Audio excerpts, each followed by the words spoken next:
side, my side. Without you by my side.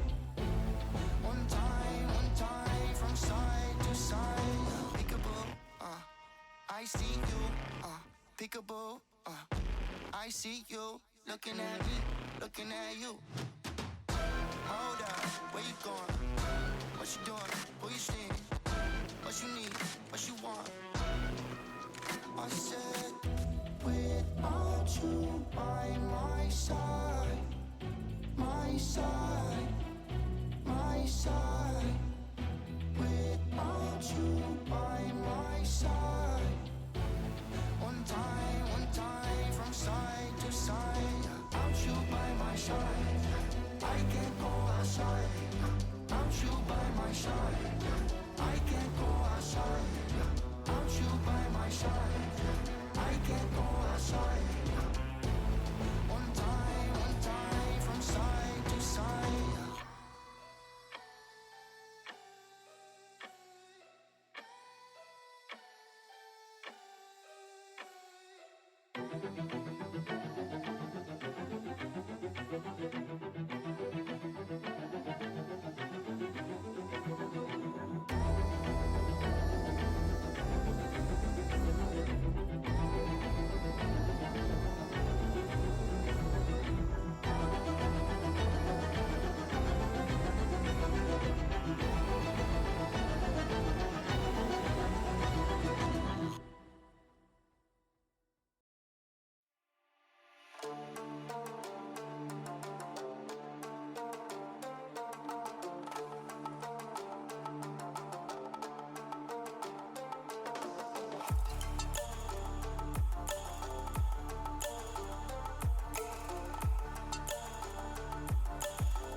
me, nothing has been the same. There's no time for regret, but I remember how I slept in your chest. I want to forget it, take a breath and leave you away, away. But it's not that easy, 'cause you make me miss you again, again. If you want, just come. If you want, just come. Don't leave me again, leave me again. If you want, just come. If you want, just come. Don't leave me again, leave me again.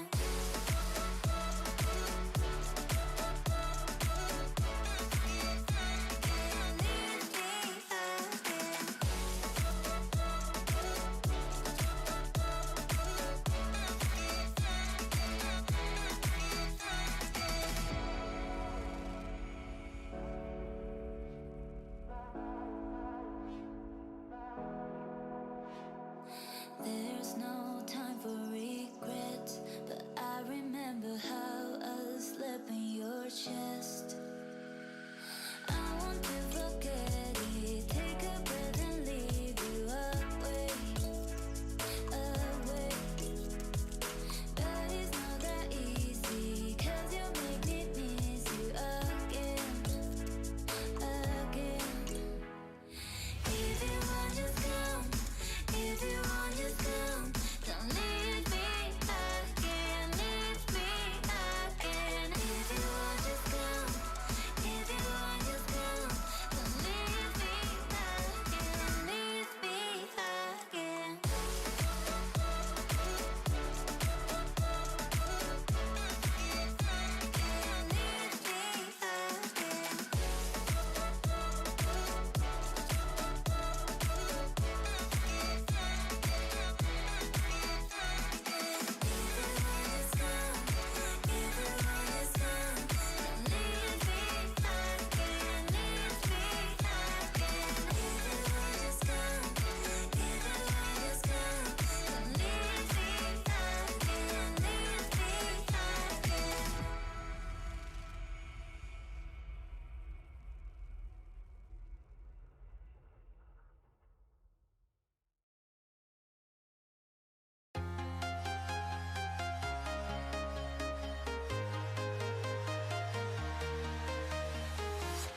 I'm walking alone, the streets are empty. The only thing I can see is my own silhouette. I'm getting stronger, step by step. The clock is ticking, but there's no time for regrets. I've been flying from town to town, from London to Taiwan. I've been all around the globe, trying to protect your soul. We are heroes tonight. We will fly above the sky. We are heroes tonight. Yeah. We are heroes tonight. We will fly above the sky. We are heroes tonight.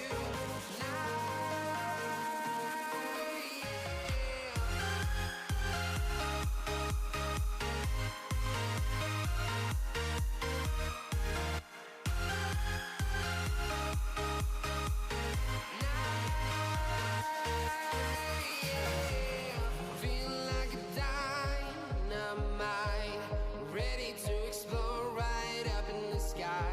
I need you to listen, I need you to hear, and don't show any fear. I've been flying from town to town, from London to Taiwan. I've been all around the globe trying.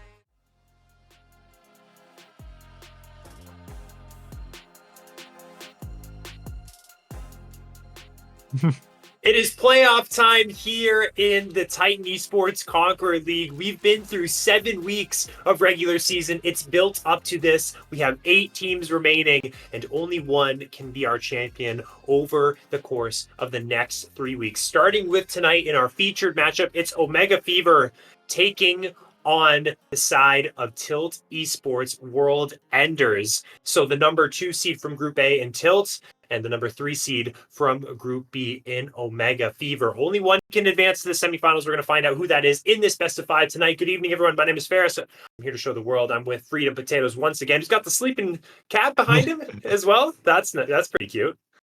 Yeah, he likes to. Is it a dog? It's a cat. He likes to Nice. join me when I'm busy doing stuff. He just likes to be included. Excellent. Well, how are you feeling ahead of our matchup tonight? What are your predictions? What are your thoughts? Who's going to be? I guess we can give our early predictions here. Who do you have taking this one to start us off? Yeah, so I think this is going to be a reasonably close series. You know, these are both teams that performed very solidly throughout their seasons. Omega Fever was undefeated until just 2 weeks ago, and Tilt Esports has also been at the top of their group pretty much since day one. So yeah, I think I'm hoping for a 5-game series. I mean, I pretty much always am, but I think it's a pretty realistic proposition here. But I do think Tilt might have the slight edge, just a little bit of extra consistency with, you know, Omega faltering a little bit in those final weeks.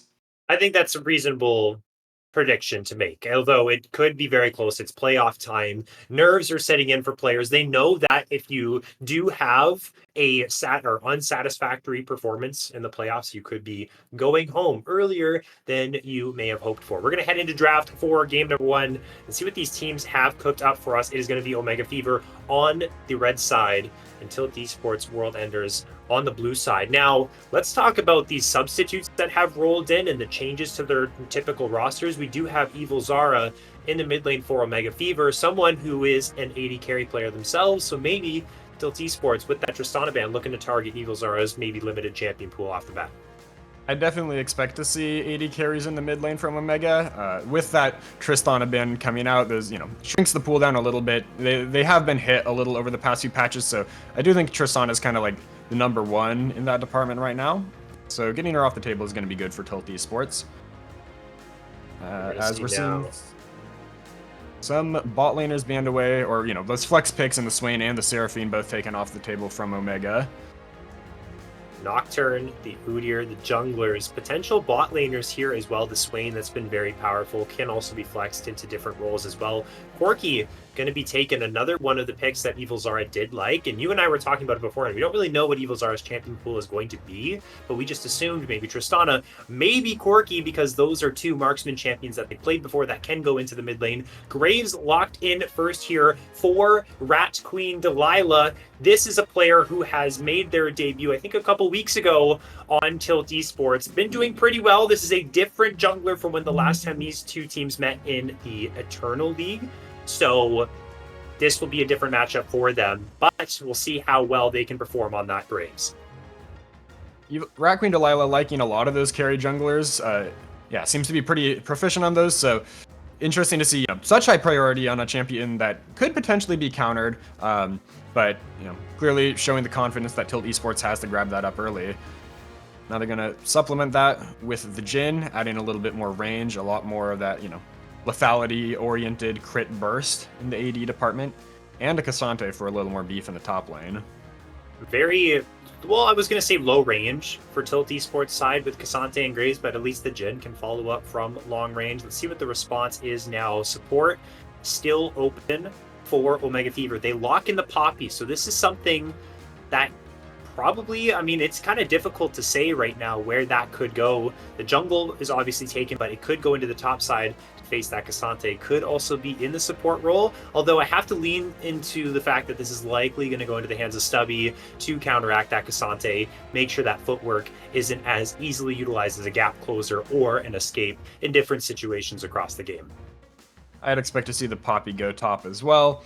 Now Omega's going to try to ban out some of those AP offerings in the mid lane, since Tilt Esports has built themselves a pretty AD heavy comp here. We'll see if Omega wants to stack up some armor with something like maybe a Rammus or a Malphite. Not the most common picks, but so far look like they could offer some value. Absolutely. I mean, with the way this draft has gone so far, LBC have to find out what Albino Sunbear is going to end up taking into that mid lane. It's going to go into an Orianna. They have played things like the Aurora. Their Silas is banned away, Lysandra and Aurelian Soul, but Hui will be taken in. So long range into that Orianna, it is a better pick into her very strong lane phase. If you are lower range, she can punish that. And the final pick, they saved the last pick for support, gonna be the Nautilus. Let's see what the R5 choice is for Mega Fever.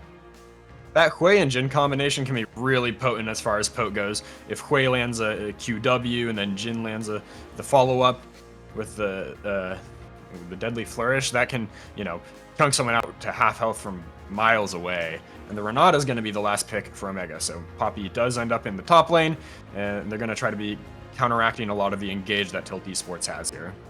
DeBay also subbing in for Omega Fever. Not DeBaby. I'll let all of you viewers know. It is not DeBaby. I don't know if all of you guys are as cooked as I am when I saw that and I thought it was DeBaby and not DeBay. No, it's DeBay. This player has played for Omega Fever before, I think last week, likes the Ashe, likes the Jinx. So this Ashe Renata Glass combination into Jin Nautilus, who have a pretty respectable and formidable 2 versus 2 themselves. It is going to be a battle down here. I have to think there's a lot of volatility. Dredge lines, handshakes, these can set up big plays to happen. Good gank setup for the junglers as well. So I expect to see a lot of focus here around this bot side. Double tank top lane, and may the better bot lane win, and see if whoever does come out on top can actually utilize that as a big advantage for the team transitioning into that mid to late game. There's not a ton of hardcore damage threats on the side of Omega, so I do wonder if they're going to have what it takes to get through the Cassante when the late game rolls around. But they have a lot of playmaking potential with the Ashe ult, a lot of follow-up on that with Xin Zhao, Orianna. So it'll be interesting to see how they play these team fights as the game progresses.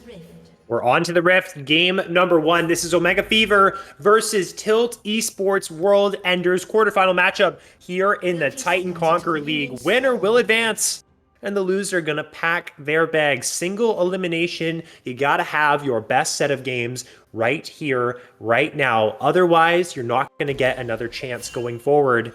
And now that they're on to the Rift, we're going to see who strikes first in game number 1 as Sailor and Evil Zara forcing the Graves out of that, or the Hui rather, out of that bush. Surprised not to see the Nautilus look for the invade here with the, pretty strong level 1 on that champion, but Omega does have a lot of ways to get vision and kind of slow things down with the Ashe Renata combination, that Orianna ball offering a lot of safety as well. So it's going to be a pretty chill level 1 as there's some trading going down in the mid lane. Evil Zara getting slight upper hand with the Q landing and dodging out on the Q from Albino Sunbear. These are 2 very aggressive junglers. Graves likes to invade if his laners have prio. Xin Zhao can do the exact same with good gank setup, does a whole lot of damage, especially early on, and can be very oppressive. So another key matchup to highlight here is this jungle matchup. I wonder too, with the combination of the Renata and those bailouts, if that will be a really vital part of maybe some 3v3s or some gank potential for the Xin Zhao to be a little bit more aggressive with that at his disposal. Bailout combined with the Crescent Guard makes Xin Zhao such a potent dive threat, so I like that you pointed that out. I think if they play these fights correctly, Sailor is going to be pretty unkillable. We'll see. They're both starting on that top side of the map. It looks like the Graves has a bit of a pace advantage over the Xin Zhao here. Rat Queen Delilah looking to try and outpace him, maybe get down to the bot side sooner and cover a gank that will come the way of KTL and Kakalin, since it does sort of seem like they're the ones with the priority, although the lane state is actually quite even right now in the bot side. I expect things to pick up once the level 3s roll through and the junglers to get down here and see how that ends up panning through. Now let's talk about neutral objectives here, Freedom Potatoes. If you're either of these teams, you can maybe pick one specifically. What are you looking more towards when those are alive? Are you looking towards Drakes if you're TES? Or are you looking for Grubs if you're OGF? What are you thinking? I think both teams kind of like to lean towards the Dragons this game. They've both got bot lanes that can push and have a lot of utility to set up a fight at that objective, and not as reliant on the split push. Maybe the Graves, when late game rolls around, is going to be kind of a split push threat. If he can farm a sideway, farm some camps, and then get onto a tower alone. That champion does take towers pretty quickly, but it can be a risk to, you know, show your jungler on the side as well. So I do think if both teams had it their way, they would prefer to stack these dragons, but I think it's really going to come down to how the fights down bot play out first. I absolutely agree. Now that the Scuttle Crabs are alive, Sailor was positioning himself inside of Queen Delilah's jungle, looking to maybe make a play. Didn't end up going for this one, but the teams are going to meet each other here inside of the river now, 4 versus 3 in favor of OGF, but the snap play is made here by TES, but the reinforcements have arrived. Omega Fever looking to strike first in this game. Evil Zara forced back with the fourth shot. Now Albino Sunbear coming down the river as well. Kakalin is going to be focused. He's going to be brought down, and that will be first blood to the side of Omega Fever, though it's going to be traded back now into the bailout. Goes Sailor, and he will drop flash forward from KTL. Fourth shot, plus the bouncing grenade will knock down the Orianna 2-1 in the early skirmish. Decisive play from Kakalin to take the flash hook onto Omega Fever. I didn't actually see who it was that got hit, but the fight ends up going really well, even though Omega gets the first blood. Yeah, in the end, Tilt Esports takes a pretty significant lead in this early game, up 700 gold now. It's really good for them, and they got the Scuttle Crab as well, so Queen Delilah will be able to pull off this double crab. Always perfect for Graves to get that early advantage. I think Kakalin might have moved up. Well, they're going to try and make a play topside, but even to secure that double scuttle, if it was Sailor to try and make a play there. But let's see what happens now. Stubby could be in some danger. Going to spot out the two approaching towards him now. Steadfast Presence, force of movement speed, has to flash away from the dredge line. Kakalin moving up to the top side and getting flashes burned like that. I really like this movement around the map. 3 people showing up top right after the bot play could completely shut Omega out of this game if that gank worked. Now, Kakalin throws the hook maybe a little early, might have been able to hold it, but still, getting the flash out of the Poppy makes it way harder for her to make plays proactively, and makes the threat of a dive, if they choose to wrap their way back up there, much more threatening. If a fight breaks out at the first trio of grubs, then that could also be a bonus for TES's side when they want to fight and Poppy doesn't have flash to maybe reposition for a heroic charge or flash out to get out of there. It might actually redirect Omega Gaming Fever's mind to the idea that they don't want to contest, but what they do want to fight for right now is that Ocean Drake. So does Tilt Esports World Enders. Queen Delilah is here in tandem with Albino Sunbear, who is level 6. Evil Zara is not. No Shockwave available. Spiraling Despair is here, although look at Stubby, who joined the play. They back off. Stubby uses the TP to get to mid lane, and that's enough for Tilt Esports to call off the play. I was kind of surprised at first, because the Hui having that level 6 while Orion is still level 5 makes a huge difference if a fight does happen. Albino Sunbear taking a whole chunk of damage, but look at Stubby, who's just pushing Queen Delilah out into their own jungle. That's the Keeper's Verdict used, but now the Cassante wants to join the play. All out, not available. Albino Sunbear is here on the flank. Sailor is behind the Poppy to try and keep them safe. Remember, no flash available, but that's an excellent heroic charge, but he will dash away right before he falls. 1 HP on the Graves. Spiraling Despair is used. Q3 will miss from Weatherneck. Again, no all out to be used in this play. Now Evil Zara groups up with the team as well as Sailor on the backside. Will take down the Hui, but will take too many tower shots and drop himself in the 1-for-1. Stubby's got to be missing that flash right now, as that was so close to getting a very impactful kill onto the Graves. But still, a nice 1-for-1 helps this Orianna catch back up a little more in this matchup. You can see the CS lead mid is a bit large right now, so giving Evil Zara the chance to farm up, hit 6 is going to help neutralize that. And yeah, I'm digging the aggression that both of these teams are showing, willing to get in each other's jungle. Stubby playing with a lot of confidence on the Poppy. Yeah, no flash either. He just did not care. He's walking straight in. He sees the level 4 Graves and he wants blood. But you know who else wants blood right now? That's Weatherneck. Stubby does not have flash. You have to believe that the Cassante is feeling good in this situation to find the 1 versus 1 play. Weatherneck is trying to do that. Q3 is going to miss. Stubby doing his very best to try and dodge away from those, and Tofo strikes and doing a good job at that, but Weatherneck flashes forward. Should be able to find the kill. It was close, but the Cassante gets the upper hand. Some nice footwork from Stubby to bring what seemed like a stomp of a fight down to something pretty close, but just missing out on the level up timer for the Cassante, not having the Keeper's Verdict to stay alive there is unfortunate, but still salvageable, as the wave was kind of in a neutral state. Now it looks like Tilt Esports are going to look to secure these grubs, and Omega's nowhere near to contest them. They're just going to trade away some of those bot side camps instead. So they will be able to trade at least something back for the fact that they did lose out on that early Drake. If they start to pull ahead, which they are now, it's firm 1k advantage in the lead over their opponents, they can start to work the map a little bit more, and these grubs are going to make it that much easier. You can knock down these towers quicker, you can try and make dives happen, kill off someone in a side lane, and then look to siege a tower that way. So that door is now opened here for TES. We'll see in the next coming minutes if they can secure that next trio as Sailor. You're in a world of hurt if this dredge line does connect. Good on the side of, Tilt Esports to figure this out. Figure out that it's happening. They're trying to turn onto the Hui, though. The Enchanted Crystal Arrow will land. The Shockwave onto 3 is good from Evil Zara. They'll get 2 kills. Sailor gets out as well. Kakolin's on the retreat. The dredge line and the flash will bring him to safety, but what a turnaround from OGF.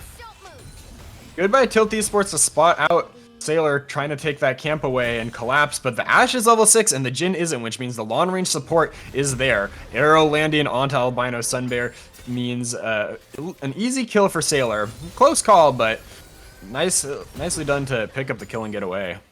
The shockwave from Ilzara was just great. It was perfect. And I also love the fact that Debay followed up and they were so quick to move, use the Enchanted Crystal Arrow to find that pick, but now KTL could be in trouble here. Sailor gets very low, does not have Crescent Guard, so has to be careful. Now the Curtain Call is going to be channeled. Kakolin is going to drop the bailout, is going to save Sailor. Flashing forward is Rat Queen Delilah to finish off the kill, but the handshake from Naysayer saves his jungler's life when becomes lightning, finishes off the kill onto the Graves. That's the MVP performance from your support that you want.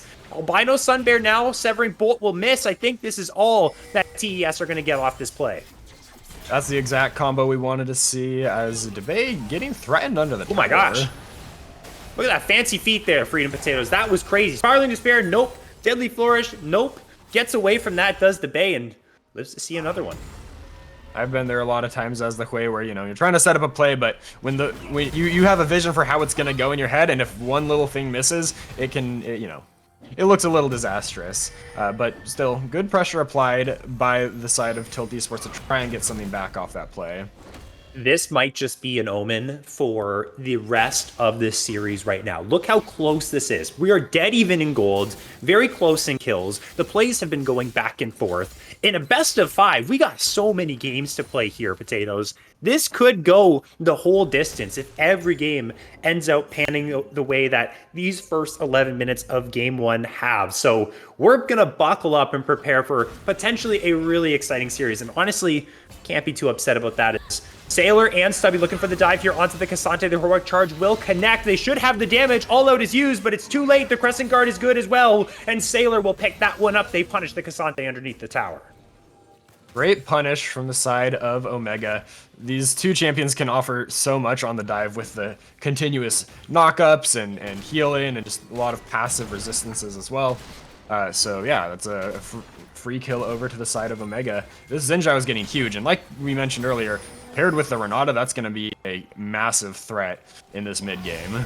Let's see if it's a threat in this play. Kakolin absorbing the engage from Omega Fever's side to try and buy time for the Dragon to be taken, and he does so, but he will fall. The Sacrificial Lamb handshake connects onto Rat Queen Delilah. The Curtain Call is being channeled, but the last bullet will miss. The second one as well. KTO on the retreat. Delilah as well. They're fighting over this scuttle. The Drake did go the way of TES. They should be able to walk this one away, but they did lose their support. Delilah trying to keep this play going, but he's running into a whole lot of people here. Is there enough backup? The hostile takeover so good from Naysayer. KTL is next. No flash to escape. Their re-engage was perfect. I was about to say, if you're Tilt Esports, you're not too sad about trading the Nautilus for the Dragon, but the Crab is, a frequent target of a greed, and it turns into some more kills for the side of Omega. A little bit of an overstay from Tilt Esports when they probably could have just gotten out. Now it is a firm advantage for OGF. They are 2,000 in the lead. It was 1,000 a couple minutes ago for Tilt Esports. So now they are on the back foot. It looks like now with the Grubs alive, that is what they're going to look towards. The Hex Gates are live and on the map. It will be a Hex Soul, so they can get back to this play a lot sooner. Can Omega Fever to contest those 6 Grubs. But let's see what Stubby can do in this 2 versus 1. There is reinforcements on the way. This Poppy should be able to tank for a good amount of time. The Pathmaker will go wide into the alcove. He goes to try and buy time. Now Sailor is here to back him up. 3 versus 2 though, with the rest of Omega Fever on the way. They just simply don't have the damage to knock down this Poppy, and Sailor decides he's heading right on in. Crescent Guard gonna knock back too. They're going on to the Cassante, Naysayer, and Evil Zara. They're joining the play as well. The Cassante falls, everyone else in retreat, but the shockwave from Evil Zara says, you are not going anywhere, and they bring them right back for 3 kills. Omega Fever is taking over this game with a huge turn up in the top side. Now, Tilt Esports is going to try to get some platings down onto the Jhin in the bottom lane, but Omega has got to be very happy with that. Stubby can live for so long. Like I mentioned earlier, this Tilt Esports draft is pretty heavy on the AD, so that early Chain Vest for the Poppy, combined with the Grass procs, means she can live forever, even in the 1v2 play. I now worry about the Graves here, Potatoes. You got the Yomus, you said, very heavy on the attack damage side for TES. It's going to be tough to play from behind when you're playing a champion that really does want to get those kills rolling through. You're behind against the Xin Zhao. Now there's a whole lot of other obstacles to avoid, like the very fed Orianna, the Poppy who's building more armor. Like Omega Fever, they're doing a fantastic job in this early to mid game. Let's see how much more they can get. Can they transition this lead further and really take a commanding victory in game 1? Because it's projecting to look like that will be the finish right now. And this Graves started off 1-0 with, you know, I think like a 13 CS lead on the first back, but then things go sideways at the Dragon, and from there it's kind of been a bit of a disaster for this pick, and I think it's gonna continue getting tougher as there's so much lockdown from the side of Omega that makes it really hard to play these, you know, close range in and out fights the way Graves wants to.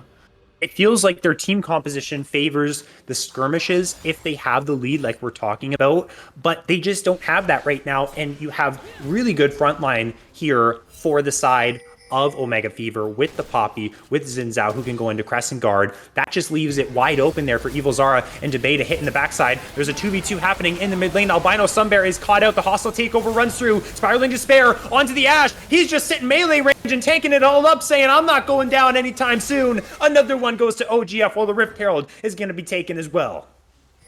OGF is playing with so much confidence, knowing that they have this lead, knowing that they can just walk up and dump the DPS into the enemy mid laner, not even really caring about dodging those skill shots, as the Hui is only just completing the first item, was still sitting on the components there. ATL's in trouble now. Teleport rolling through though, so Stubby has to start running for the hills. Keeper's Verdict though, gonna send the Cassante right back. That's the reverse teleport that you want. You're not making a play on me today, says Stubby, and back to the base goes Weatherneck.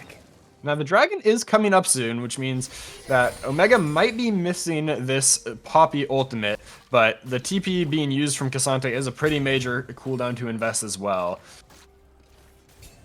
And let's see now, ahead of 30 seconds to go on this Drake.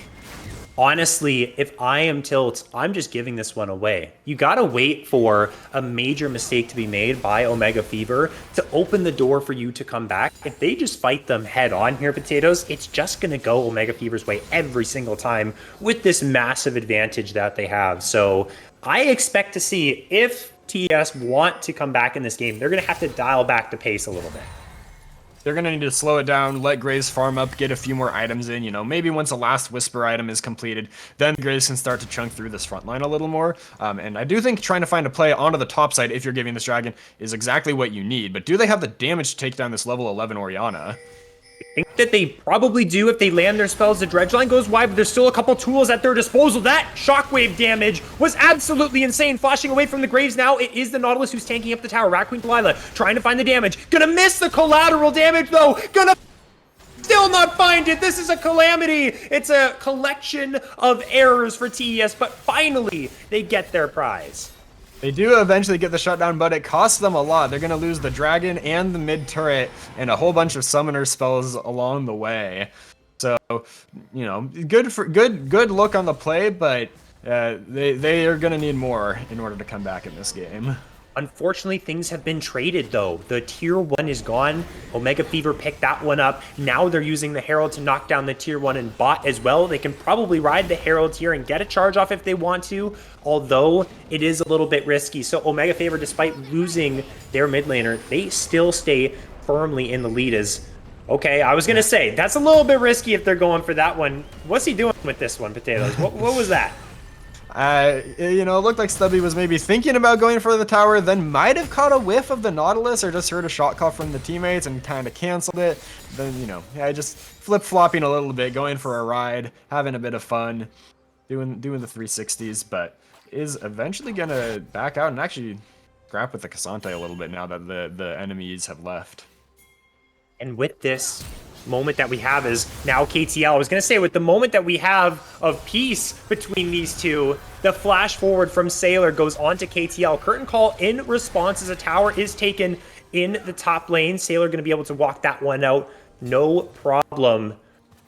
And they're going to scrap. I know it's going to happen. It's going to happen. Here it goes. Enchanted Crystal Arrow onto the Nautilus. He's a goner. Crescent Guard is so good because Sailor takes just 0 damage. Albino Sun Bear next. Wind becomes lightning and it strikes onto his dome. And Omega Fever continue to make the winning plays. These fights are looking frustrating for the side of TES. I mean, you know, the Hui is just struggling to get the full rotations off his Stubby.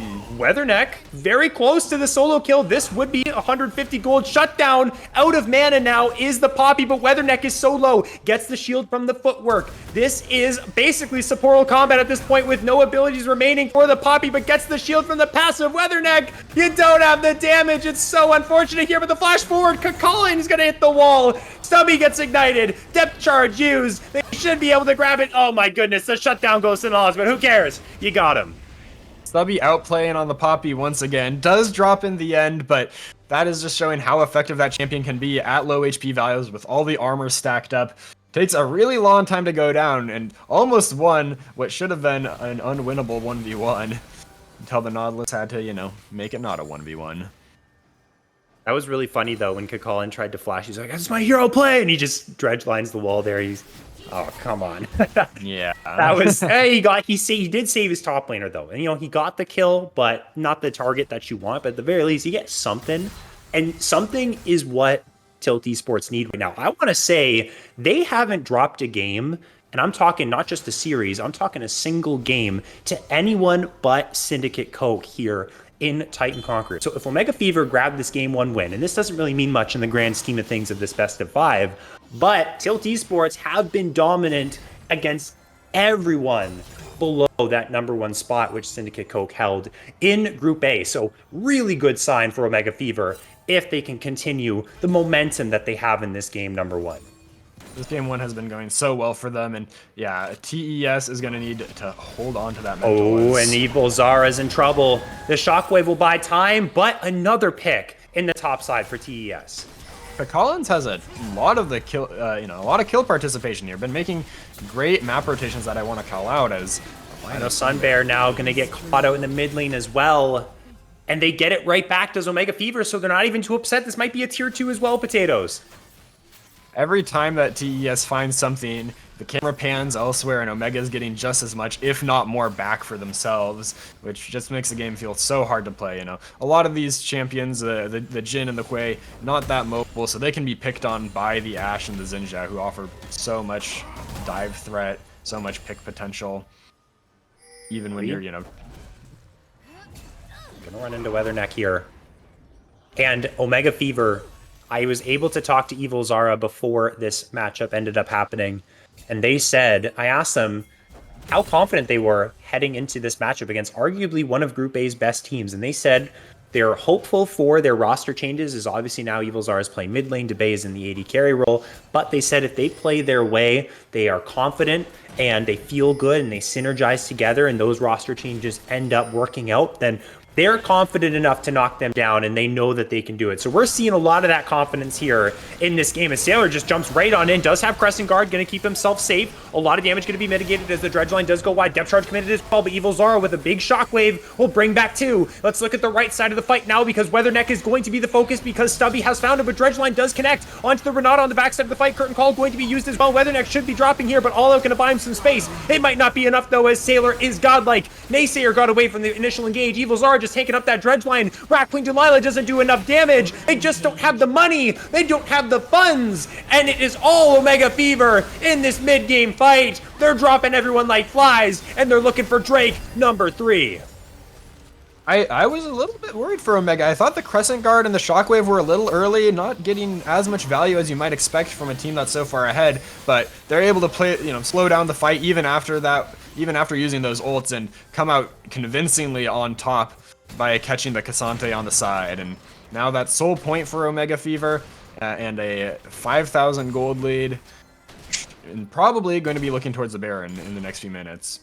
I absolutely agree. That was going to be my next point, was at what point do we just think Omega Fever will start the Baron without the worry of Tilt Esports stealing it at all? Because if they approach them, then they can look for a fight, which will most definitely be in their favor. I think that time is right now, where they can start setting up vision, and once they know there's no wards, they're going to have to face check you, then start it on up, start thinking about getting this game done and over with.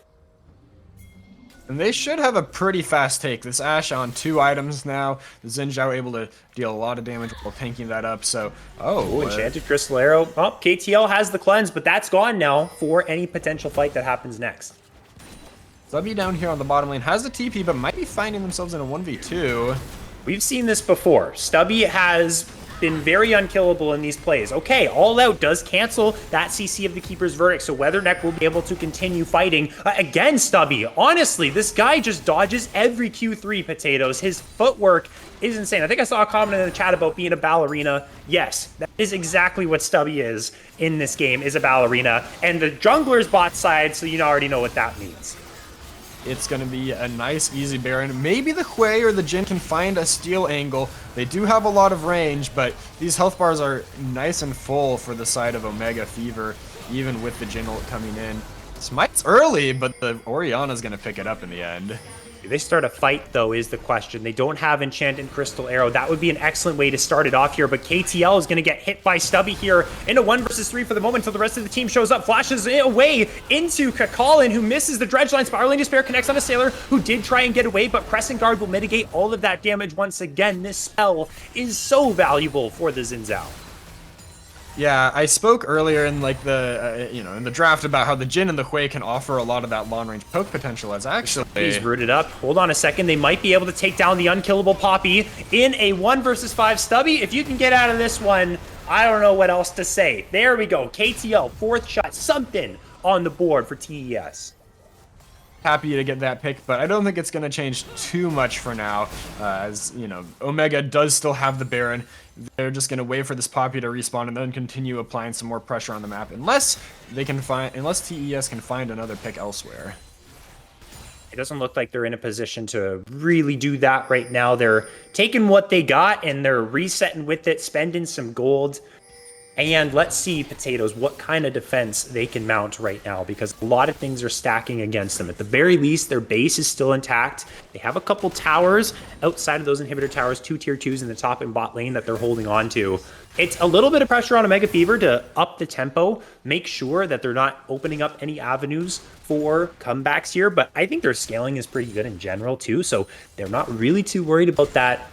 Well, let's see what they do right here as Rat Queen Delilah, you're walking into a world of hurt. Enchanted Crystal Arrow goes wide. It ends up hitting Kakalin, though, and they might just turn on the Nautilus and say, yeah, we wanted the Graves, but hey, the Nautilus will do. He flashes to the Blast Cone, ends up getting out, actually. Weatherneck will be the next target. They're going between towers here. Kalin's HP is so low. Curtain Call being used, but I'm not sure how much this is actually going to do. Sailor's just going to sit there and say, I'll tank up all of them, except for that one on Naysayer. I'll step to the left and make you tank it, pal. You're the support. You don't really matter as much as me. I'm the all-star jungler here.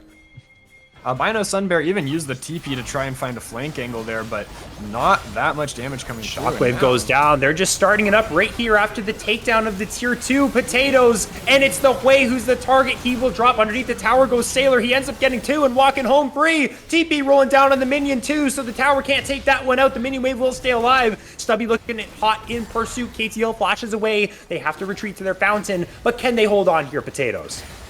It's going to be tough to hold on. Their main wave clear champion is dead, and there's a Baron buff minion wave. Now, it's a small wave, which might actually buy them the time they need, but there's another one marching in. We'll see if Omega Fever... Oh, Sailor wants this game done right here, right now. Wind becomes lightning. It won't find the kill into KTL, but they found the front line. Weatherneck is gone. Rat Queen Delilah and the Jin are the only ones left. The Nexus Tower is under siege. Game 1 hanging in the balance. Omega Fever want to go up 1-0, but they do not want to drop this TES just yet. Stubby tanking up in the front line. They're hitting onto that second Nexus tower. This Poppy is so damn tanky. Deadly Flourish connects. It will root him up. Spiraling Despair onto Sailor, but he gets the bailout. That's what we talked about. Severing Bolt will be dodged away from. He just refuses to die, and the Hex Gates will bring him to safety. The Bay flashes away from the CC, and TES are walking around saying, what the hell just happened? It almost looked like TES was going to find a few picks, maybe even a shutdown onto Sailor, which might give them a chance to hang on longer and find their way back into this game. But the Renata with these shields and that Ocean Drake just offering a little bit of health, it gives just enough for Omega Fever to get out and now take the Dragon Soul for themselves. X-Tech Soul, you have to believe that this is where it's going to end. They're holding on to, honestly, a fraction of hope right now is Tilt Esports. Staring down the barrel of a 1-0 deficit, this game has been so dominant for Omega Fever. And this is kind of the point where you start to think about game 2. What went wrong in this game? How can we improve for the next one and prevent ourselves from going down 2-0 backs against the wall in a best of 5, having to reverse sweep to keep our season on the line? And that's a pretty tough pill to swallow there, and not a situation many people want to think about. Is Delilah, you're not really in the spot that you should be in, although Enchanted Crystal Arrow will find the Graves and will be able to walk that one out anyways. And it looks like they're going to be able to get out. Ooh, yeah, this is looking rough. Even though the Baron buff is gone, the Soul is going to empower Omega Fever to walk up and start pressuring these inhibs. Now, they don't have the wave shoved in top, but there are super minions about to walk in the bot lane. We'll see if they think they can just take the 5v5 to end the game, or if they're going to back out and look elsewhere. Because they're sticking around in the base. I feel like they want to take this game right now. They have a whole bunch of hope with this Hextech Dragon. Look at those lightning chains, Potatoes. That is dealing so much damage as Chip here, as Sailor just runs right into Albino Sunbear. Doesn't take down the Hui though, but the rest of the team is doing quite well for themselves, as that's 2 down for TES. The last bit of hope is gone for them. The next minion wave rolls through. The Nexus Tower under fire. It will drop. Delilah, what can you do to save this game 1 for your team? It doesn't look like a whole lot, as a heroic charge has found you against the wall, and your Nexus dropping as well. Game 1 goes to Omega Fever. Wow, Sailor is just completely unstoppable on the Xin Zhao. That pairing with the Renata worked out exactly as they wanted it to this game, and gonna hand them the win off the back of some huge performances all across the board for Omega. Their coordination felt really good. Their decision-making felt really good. On another level of Tilt Esports side, I think Tilt Esports, like we talked about earlier, had the more difficult composition to pull off, and there was a lot more playmaking potential readily available for Omega Fever's side. Ashe is so good for utility, one of DeBay's best champions as well. They had so much frontline potential. They took the lead and they ran with it. So if you're Tilt Esports, you're thinking about now, potentially, how can they prevent next time for game 2 that lead to go so into the favor of their opponents? I think a big part of the issue is kind of just the damage profile. They were pretty heavy on these burst ADs that open the door for Omega to just pick armor stacking tanks. You know, the Poppy and the Xin Zhao were just not taking damage. And yes, they had the Hui, who can build Blackfire Leandries and gradually take those champions down, but it's not like a snap engage. And if you don't have frontline that can buy time for that damage to get off, it doesn't really feel like very much, honestly. No, definitely not. And they're going to have to reevaluate how they can break through a front line like that in game 2 if it comes their way. And when we come back from our intermission, we will bring you game 2, and we will also bring you our newest edition of Kiss, Marry, Kill, which has been something that we at Titan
chest. I want to forget it. Take a breath and leave you away, away. But it's not that easy, 'cause you make me miss you again, again.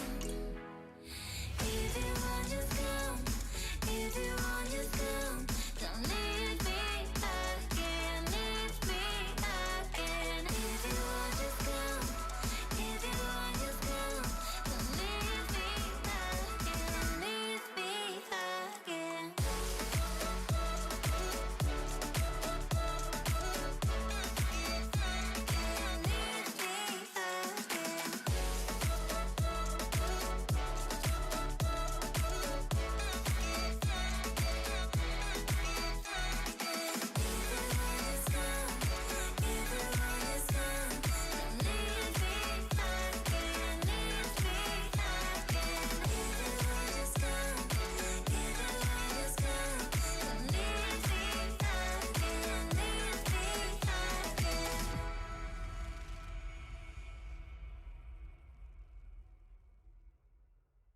Welcome back to Titan Conqueror and the playoff matchup between Omega Fever and I'm forgetting the names here.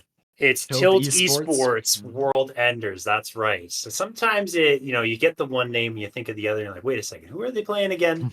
Well, that's kind of what happened to me there. But yes, it's a 1-0 lead for Omega Fever and emphatic fashion here, Potatoes. That really wasn't even that close between these two. It's hard to keep Omega Fever's name out of your mouth when they were ahead and so dominant for almost the entire game. Now, I will say, Tilt Esports had a good opening. They built up about 1,000 gold lead just several minutes into the game, but after an unfortunate dragon fight, things completely slipped the other way. They absolutely did, and it got really all Omega Fever play after play, and they did not miss a beat. They kept their foot on the gas, and they cruised to a Game 1 victory. Now, before we head into the Game 2 draft and whether we can see if Tilt Esports will be able to bounce back or not, we have, as promised before we went into break, Kiss, Marry, Kill. And our newest addition. So we got 3 champions for those of you who don't know how it works. And myself, Potatoes, and Wookie, who is our fantastic producer, had to make a choice of who we would want to marry, who we would want to kiss, and who we would want to kill of all of these 3. So let's start it off with you, Potatoes. We can see your selections here on screen. Give us your reasoning for why you went with these. So for me, I'm a scientist by day. I work in the lab, so I just feel like I'd really get along with Heimerdinger. I feel like we'd have a lot to talk about in that department. So that's why he gets my Mary. Now, jumping on over to the other side, I've seen what happens with people who get kind of close to Ambessa. Seems like a risk. I don't want to say too much, but I'll value my safety and I'll go with the kill there. And then Jinx seems pretty chill as long as you don't get on her bad side. So that's where I'm gonna give my kiss for this one. Okay, yeah. So you and I have some different opinions here. So you want to marry Heimerdinger, me personally, and Wookie as well. We're taking out Heimerdinger right there. I'll start with that one. I just don't feel me and Heimerdinger would be that compatible. You guys got the science connection. Well, I don't know a whole lot about science. I probably couldn't help him out with his robots and his rockets, his turrets, and all of these things. I'm also 6'5", and he's like 3 feet tall, so not really compatible in that way either. Ambessa, on the other hand, I'd like to marry Ambessa. I don't know, marrying Jinx, it kind of just seems like she's so psychotic that it could go wrong so easily if I'm spending too much time with her. And honestly, you could argue the same thing for Ambessa if we're being real. But I don't know, I just had to take my choice, so I married Ambessa, and then therefore I would give Jinx my kiss. And then we can see Wookie Monster's choices as well. And yeah, Wookie decided to kill Heimerdinger, decided to marry Jinx, okay, and give that kiss over to Ambessa. That was Kiss, Marry, Kill here before the draft of game number 2. Hope everyone enjoyed. You guys can also give your what you would do in the comments as well. Maybe we're taking the wrong choices here. Maybe there's something we're doing so drastically wrong, and there's something that you think is a whole lot better. But now we're into the draft for game number 2. They're staying on the same side until Esports sticking with that Tristana ban. So far, Tilt Esports kind of running it back, sticking to the blue side. And I am a little curious why they're valuing that. You know, blue side, usually you want to pick up if you've got a high priority pick. We saw the potential for the Graves to go big in the previous game with the strong early game, but it didn't quite pan out in the game in the end. So we'll see if they take a similar playbook or switch things up. But I feel like, you know, red side often very advantageous just to get that counter pick. So yeah, I want to see Tilt Esports bringing out something really powerful as their first pick this time around. Yeah, and we'll see what that ends up being. The bans, they are the exact same here for both sides thus far. Yeah, just going to roll through right with that Quirky. So if we're talking about first picks here for Tilt side, what could that power first pick be? I'm thinking maybe Albino Sunbear on the Silas. I know Silas is a bit of a risky blind pick. You don't know what ultimates you're getting. You don't know what matchup you're going to play into. He's been playing it a lot, but honestly, I think I like their choice even better. Deny the Ash away from Debay. It's one of his best champions, and this pick is so safe, blind potatoes, and that ultimate as well can just be some fantastic setup. I think it's already a better choice for them going forward. I always love an Ash B1. Like you said, tons of utility, the vision, the engage. Even if you're behind, you still get a lot of value out of this pick. It's going to be answered with a Sivir, who can spell shield that ult, and a Wukong, which is going to give some engage to the side of Omega Fever. And honestly, not a bad choice here for Debay. They played a lot of Sivir games in solo queue, so they're quite practiced on this pick. Gives you some safety. Might not even have to take cleanse in that Ashe matchup, so going to be a little bit safer there. Also, if a dive comp is being drafted here by Tilt Esports with the Volibear locking, it also helps you with that extra bit of safety. Evil Zara's pick now, honestly, I'm thinking that they potentially just grab the Orianna again. Potatoes. It was so good in game number 1. They end up going for the Zillion instead. I have to believe that's going support. That is a spicy pick. I like it though. With the Sivir, you can get a full speed Wukong, or maybe they've got, you know, yet another champion that can take advantage of that move speed lined up. I also can't help but notice that Tilt Esports so far is drafting a full Freljord comp. We'll see if they keep the trend going. They've got Lissandra available, and I don't know. We'll see if the Volibear is top or jungle. But my friends and I have been trying to do some of these regional comps in our flex games recently, and it's been a lot of fun.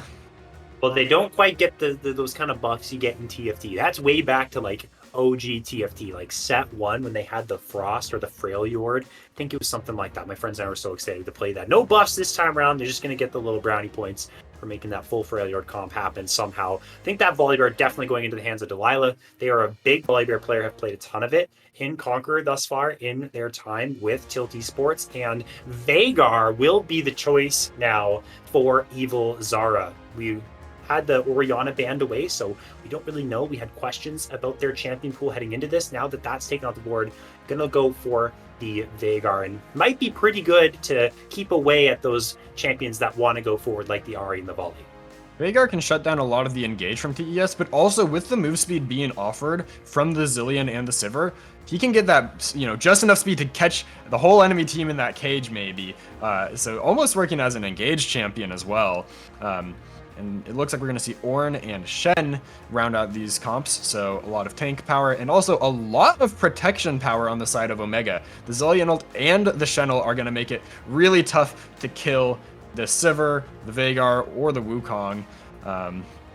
But I do also want to bring up that I feel like Omega doesn't have a ton of like early playmaking potential. You know, Sivir kind of wants to clear waves, get farmed, do damage. That way, Veigar also wants to play kind of the same. So I'm going to be looking here for Tilt Esports to try to take a little bit more of an early lead. And then, you know, they also have scaling with the Ornn items that'll come through later. They almost had the full Freljord comp potatoes. They were one away. They had the Ornn, they had the Volibear. They just needed that mid lane to be the Freljord. It would have been the full Freljord composition if they missed out on that opportunity, but you know what? They're picking to win. They're not picking to make these synergies happen in those factions. But I absolutely agree with your assessment in the scaling is most definitely in Omega Gaming Fever's area of expertise. The blueprint that they want to follow is get that Sivir online, get all those stacks of phenomenal evil for Evil Zara. That kind of makes sense with the name. And once they get there, the shields, the chrono shift from Zillion, that is going to be huge for them. And the playmaking potential, though, from TES's side, very big. Like you mentioned, they have to make things happen. It's on them once again, I believe, to go out and get that lead that they need, get people ahead, move around the map, sort of replicate what happened to them in game number 1. TES does have a lot of different a lot of different types of threats. The Astral, the Ari Charm, Ornold. It might be tough for Omega to pick the right target for that Chrono Shift and for that Stand United to keep them alive in these fights. But I'm excited to see how this goes. Zillion's not a pick you see every day. It's definitely an interesting pairing with the Sivir. I would almost expect to see like a Hecarim or something like that. Really, just get the turbo speed going, but. Not quite gonna go for the full meme build there. I honestly believe the slows from Zillion are going to be so annoying for Albino Sunbear and Rat Queen Delilah to deal with. And that's just because Rat Queen Delilah wants to run forward, land a stun on someone. If that someone happens to be nearby the Zillion, boom, slow, can't really move. Spirit Rush from Ari wants to close the gap, wants to get away really quickly. Still can use your ultimate when you're slowed like that, but it can be a detriment to these champions that really want to utilize their kiting, their movement speed, maybe even KTL as well, wanting to kite back. Permafrost on the arrow, Zillion makes that a whole lot more difficult as we now head onto the Rift for game number 2 between these two teams and see, will it be backs against the wall for Tilt Esports World Enders, or will it be a 1-to-1 series after this one? 30 seconds until And minions it's not spawn. as flashy of a thing to focus on, but I think wave management is actually going to be really important for TES's bot lane here. Both Zillion and Sivir kind of auto-push the waves and use a lot of mana in doing so. So I think if TES can kind of get the wave in a state where they can deny the farm from that Sivir, that's going to be really important for them, because they don't have a lot. Omega's bot lane doesn't have a ton of playmaking potential on their own to break a freeze if something like that does happen. Minions have It'll be spawned. tough, especially once the first item for Debay rolls through, and I'm assuming that's going to be Essence Reaver. There's a couple different builds that Sivir players like to go for, but I think right now the best build, as a marksman player myself, I study these marksman items a little bit more than others. Essence Reaver really feels like the best, and the mana problems like you're talking about are completely non-existent when that item comes through. So what you can do is just, especially once the lanes shift from bot lane to mid lane and the marksmen are just farming the mid waves, you just perma-clear, get towards those late game spikes. So I think that's what the Bay is looking for, and that just puts more emphasis on these first couple minutes here for KTL and Kakalin before that item comes through. I think TES should also be looking to try and grab dragons. I think, like I've been saying, the spot lane has a lot of power to push and make plays in the early game, and I think pre-6 it's significantly stronger than what Omega's got going on. So at least the first dragon, I've got to hope, would go over to the side of TES here.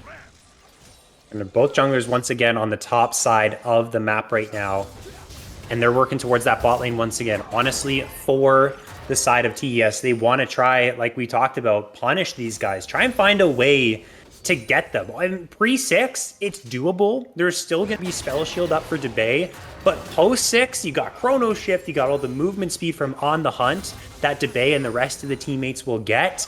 Spell Shields, Stand United. Honestly, this is such a tall task, Potatoes, for Rat Queen Delilah to get anything going bot side. You can look top maybe, try and punish the Shen, look to get onto the Veigar, but the cage is really difficult now. Honestly, Omega Fever, they have a lot of tools to stay safe, so I'm saying the pressure, and it's really in TES's, the ball is really in TES's court. They've got to make something happen, or else I do think the late game is going to be really tough for them to play. Once Omega can kind of just, instant clear waves with the Veigar and Sivir and then group up and fight together. I think TES has really got to either get a lead for this Ahri or for the bot lane. That's where a lot of their playmaking power comes from. The full clears have been completed for Rat Queen Delilah and almost for Sailor. The Volley Bear having the quicker time. Wukong doesn't necessarily have the fastest of clears. Gonna jump onto the Scuttle Crab And Sailor is going to spot this one out. So I think Delilah does have the smite that should come through, is going to be able to grab this one, but is stuck in between two people, although Albino Sunbear is here to help them out. Sailor in a bit of trouble now. Going to have to flash over the wall. They get that one off of the Monkey King, and that is something in the favor here for Tilt Esports early on. I think Sailor used the clone to try and get in range to smite the crab away, but Rat Queen Delilah secures it nicely. Now Sailor's down flash, and this Volley Bear is going to get the double scuttle. So another nice early game for TES, just being a little quicker on the clear and using the priority in the river a little better. Getting that double scuttle, that's really good. Getting that lead, see what he can do with that one. I expect the quieter and quieter that this early game goes, the happier that Omega Gaming Fever will be. But level 6, we talked about it, it's good for Omega Fever's side. It can also open the door, though, for TES as well. Spirit Rush is online for Albino Sunbear, can look to make some of these roams down bot lane, down top side if they want to make a dive happen. KTL maybe can even look for cross-map arrows. The disengage potential for Kakalin on the Glacial Fisher, Stormbringer from Rat Queen Delilah as well gives you all that dive potential. So level 6 is for both sides very important. I honestly expect around that first rotation of objectives and those level 6 timers is where we're going to see this game break open here.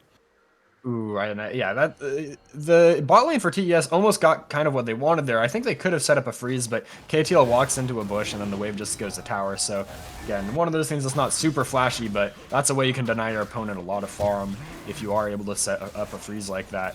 But instead the wave's going to go kind of neutral. They're going to look to push and get the dragon instead. It'll be hard when you try and set up a freeze. Just because there's cleanse, there's spell shield, what Sivir can do is just walk up, use Boomerang Blade and the bouncing boomerangs as well to just insta clear that wave. If you try and throw an arrow, she's got spell shield, she's got cleanse, she's got so many things in her toolbox here to prevent that from happening. Is now Rat Queen Delilah gets the dragon successfully, forced to flash over the wall to escape. Sailor cannot pursue as they burn the flash earlier. Both junglers now down flash, but TES gonna be happy to get the first dragon and maybe even have time to reset and look towards the grubs as those are coming up as well. Let's see if they can do that. Well, Rat Queen Delilah didn't actually utilize the recall there to get back on time. Albino Sunbear gonna walk over, drop that ward down, make sure that the counterplay from Omega Fever is not going to come through.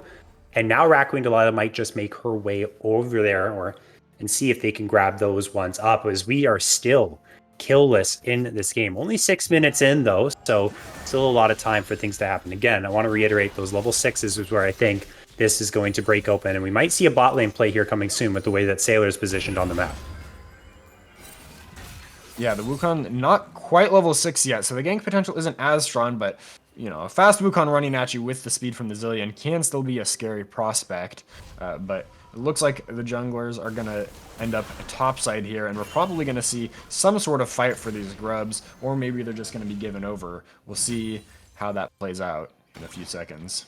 We talked about the scaling of Omega Fever, but it's not great if they do give over everything. I feel like they wanted the contest on the Chemtech Drake. They just weren't there in time to get what they wanted. All they ended up getting was the flash off of the Volley Bear, but they don't move for these grubs. And if this continues, let's say 6 grubs goes the way of Tilt Esports, they start stacking dragons as well. They are going to be in a very primed position to be able to build up a monumental lead through the taking of structures. It's a little tough for them to hit structures just because of how much wave clear Omega has, and now they're gonna look for ATL forced to flash away. Debay used on the hunt, but look at Albino Sunbear is here. Charm does not connect though, but the concussive blows will. Here comes the Stand United. Now Debay has some time to walk right on back and return that damage. I think the Stand United was canceled. That might honestly be good for the side of Omega Fever, because now the Shen can continue to farm, but no, the Zilean drops. He walked too far forward. Naysayer is going to be punished in the bot lane. They invested a lot to keep the bot lane alive, and unfortunately, Naysayer walking back in a little bit, I think trying to get some poke, ends up going down. And yeah, the Shen doesn't really want to end up bot unless it's going to turn into kills, so actually Sailor's found Delilah, and Delilah doesn't have flash. Going to use the Stormbreaker for some extra HP, but look at the Wukong damage. That was disgusting in the 1 versus 1. Sailor brings down the bear. Looks like the Wukong had the more recent back. You can see the Catalyst was just completed for Delilah, so missing a pretty major amount of spent gold, which is always so important when you're taking a fight. You know, yes, you're up 11 CS, but the Wukong has had a chance to spend that gold and wins the 1v1 handily. I honestly think Wukong probably one of the best 1v1 champions in the entire game if you do close that gap and get the Cyclone down. Well, like, what champion can really go blow for blow with you in that regard? I think I saw a clip of a double longsword Wukong taking down a full Collector Graves, I think on Agarin's Twitter, but let's take a look at if Weatherneck can get out of this one. Should be okay. Again, no Cyclone available. Trying to get aggressive there. Did steal away the blue buff from the Volley Bear as well, but feeling pretty good now with that extra kill in his pocket. Stubby goes for the taunt flash, but actually flashes past Weatherneck on the Ornn, I think, so it doesn't quite connect. Now, it's still a little scary for this Ornn to walk up, not knowing if the Wukong's in those top lane bushes or not. But now, seeing that Stubby and Sailor have both backed, it's finally going to be able to get that money. Next dragon is coming up in 1 minute's time. The Sailor with that extra kill, working towards what I believe is that Trinity Force, or that the Sundered Sky there. Gonna want to get to that 1-item spike. And let's see who ends up getting those spikes, if anyone, before the Drake happens, because that's a big indicator of overall strength at this point in the game. And if one team can have that advantage over the other in their respective assignments, that can bring them very big rewards here in these plays. 30 seconds to go, Infernal Drake on the cards. Both junglers down here. Let's see how these teams move. It looks like it could be yet another brawl around the dragon. If this Wukong gets speed with that Cyclone up, it could be bad. And Delilah doesn't have the ulti on this Volley Bear either. So it could be scary for Tilt Esports to take the fight here. They're calling without the level 6. Sailor taking away the Scuttle Crab right now, able to secure it. Delilah's inside of this brush with a control ward placed inside. Sailor might be waiting for the right moment to go down to the bot lane. Does he know, though, that Delilah's in this brush? He will now. Has the flash, does Sailor. They're going to look for the arrow. That's going to go wide. Albino Sunbearer, I feel like he could have committed something there. Maybe the Spirit Rush to force the flash, but didn't end up doing that. Yeah, you've got to commit a little bit of something, you know, make the Wukong at least hesitate, second guess if they can really just keep running in a straight line away. But instead, Sailor just walks away from the Ash Arrow.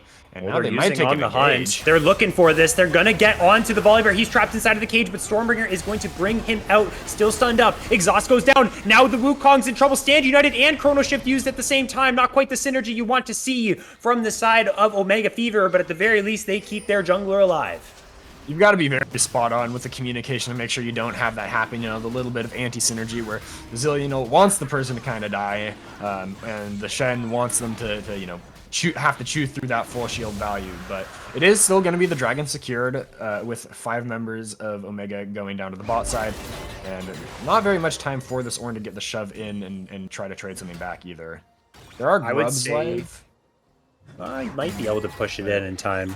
I would say this early game, though, Potatoes, going pretty solid for the side of Omega Fever. They do have to worry about 6 grubs, though, and it looks like they're just going to give that one over. They don't really have anyone nearby. Their support isn't down here, so they're going to lose that. But in terms of the overall gold, a lot of the advantage that TES has is on Weatherneck with that massive CS lead. So that 300 or so gold, maybe a couple little bits elsewhere. But right now, Omega Fever, they're not at any big deficits right now. Sunbear actually does have about 800 gold on the Veigar too, which is pretty nice in the 1v1. You know, you need to have kill threat on the Veigar, or else he just gets to farm forever. So that is nice for the side of Tilt Esports, that they might be able to play around this strong member. A lot of pressure on Albino Sunbear. Going to get a plate. Those 6 grubs doing well. Finds the combo. Evil Zara out of mana. Wants to get that reset off. Has the Unleash teleport to get back. And a lot of playmaking potential is on the Ahri. The ability to quickly get in, charm someone, maybe off of some CC like a Call of the Forge God, and really start to run these mid-game fights. That is what Tilt Esports World Enders want from their mid laner. That is the performance they are going to need if they want to find a significant advantage. they're going to have to start playing these mid-game fights, I think. Yeah, like you said, around the Ahri. They're going to have to find a way to start the fights because they don't want to just be laney. They don't want to just be, pushing waves into enemies that are just going to gobble it up and continue scaling. Now Sailor might be thinking about a lane gank down bot, sneaking through the vision in these lane brushes.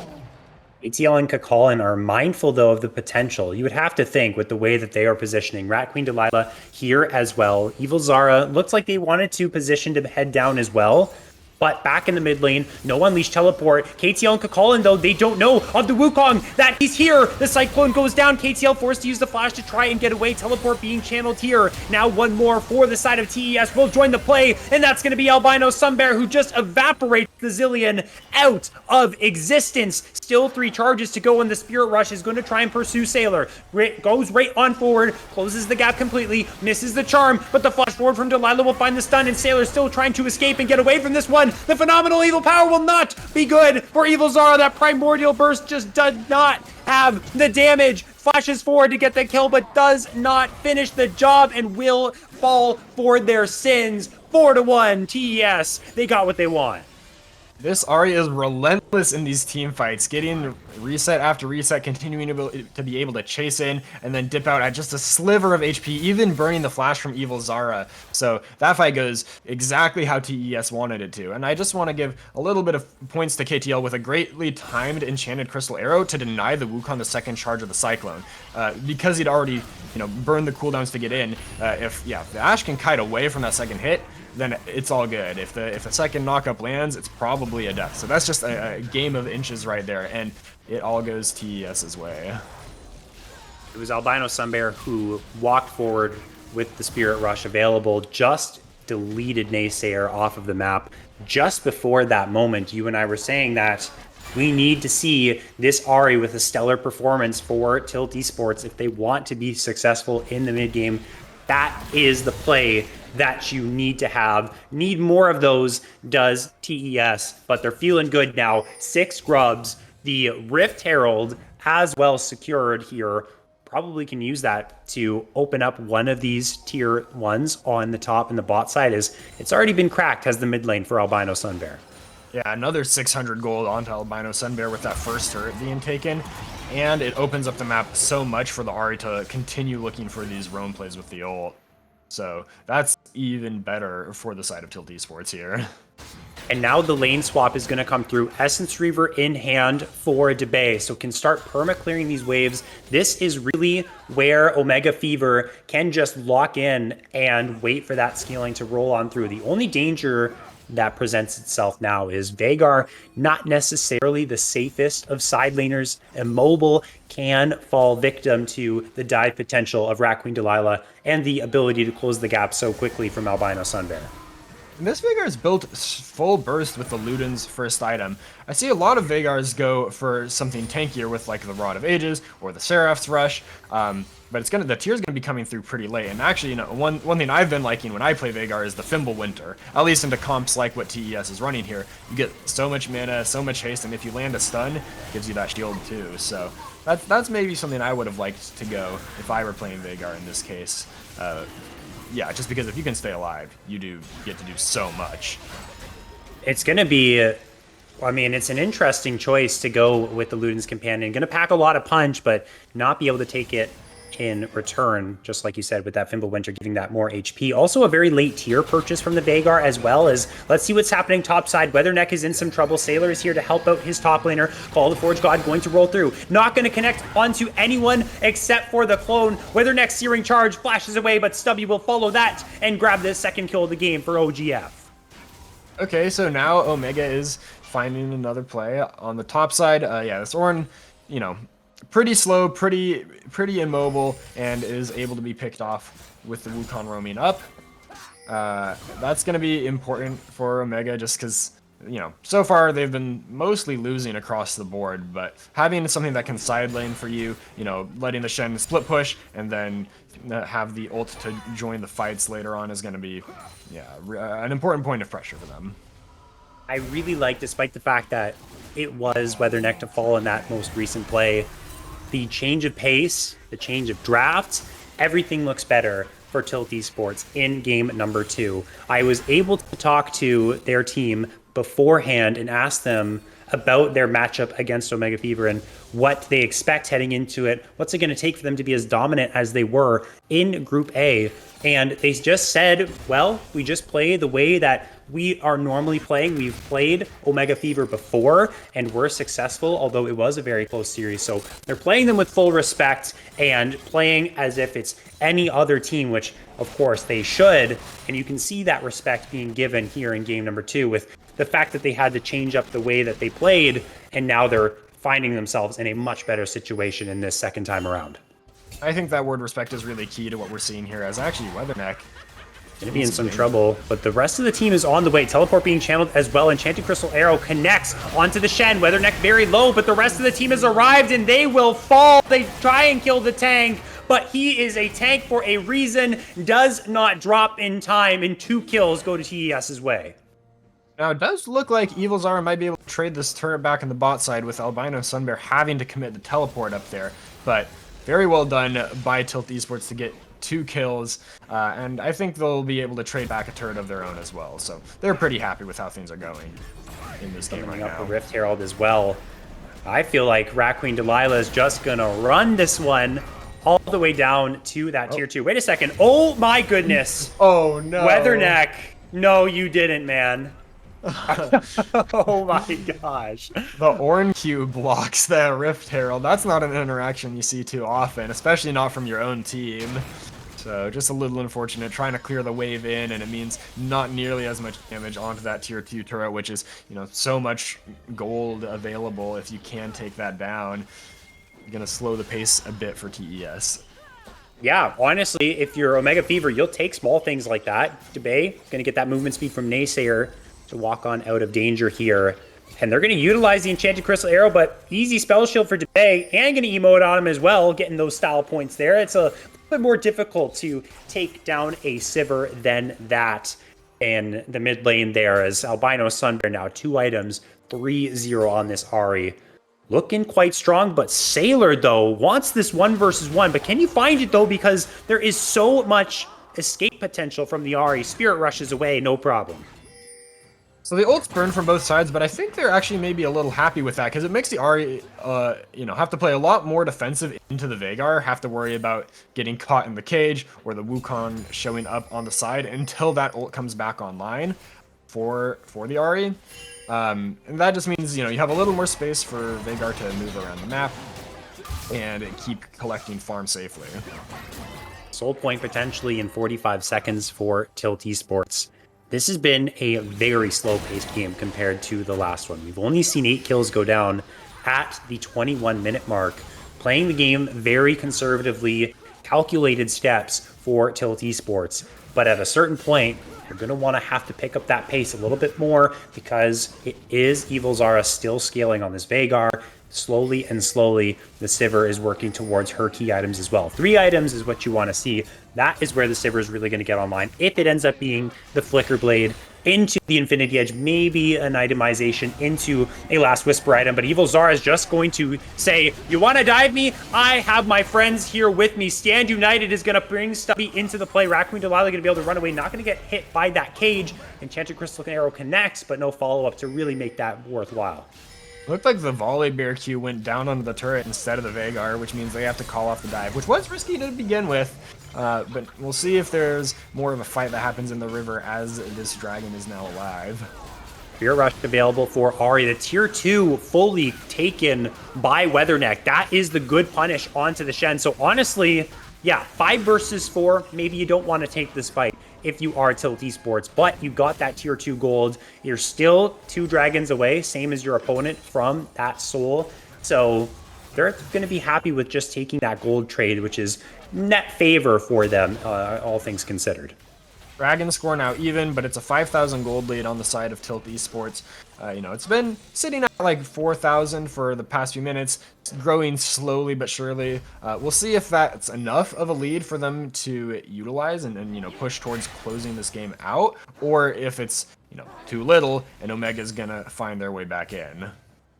Right now, it looks really good for Tilt Esports. Honestly, I'm taking a look at the Volleybears items right now.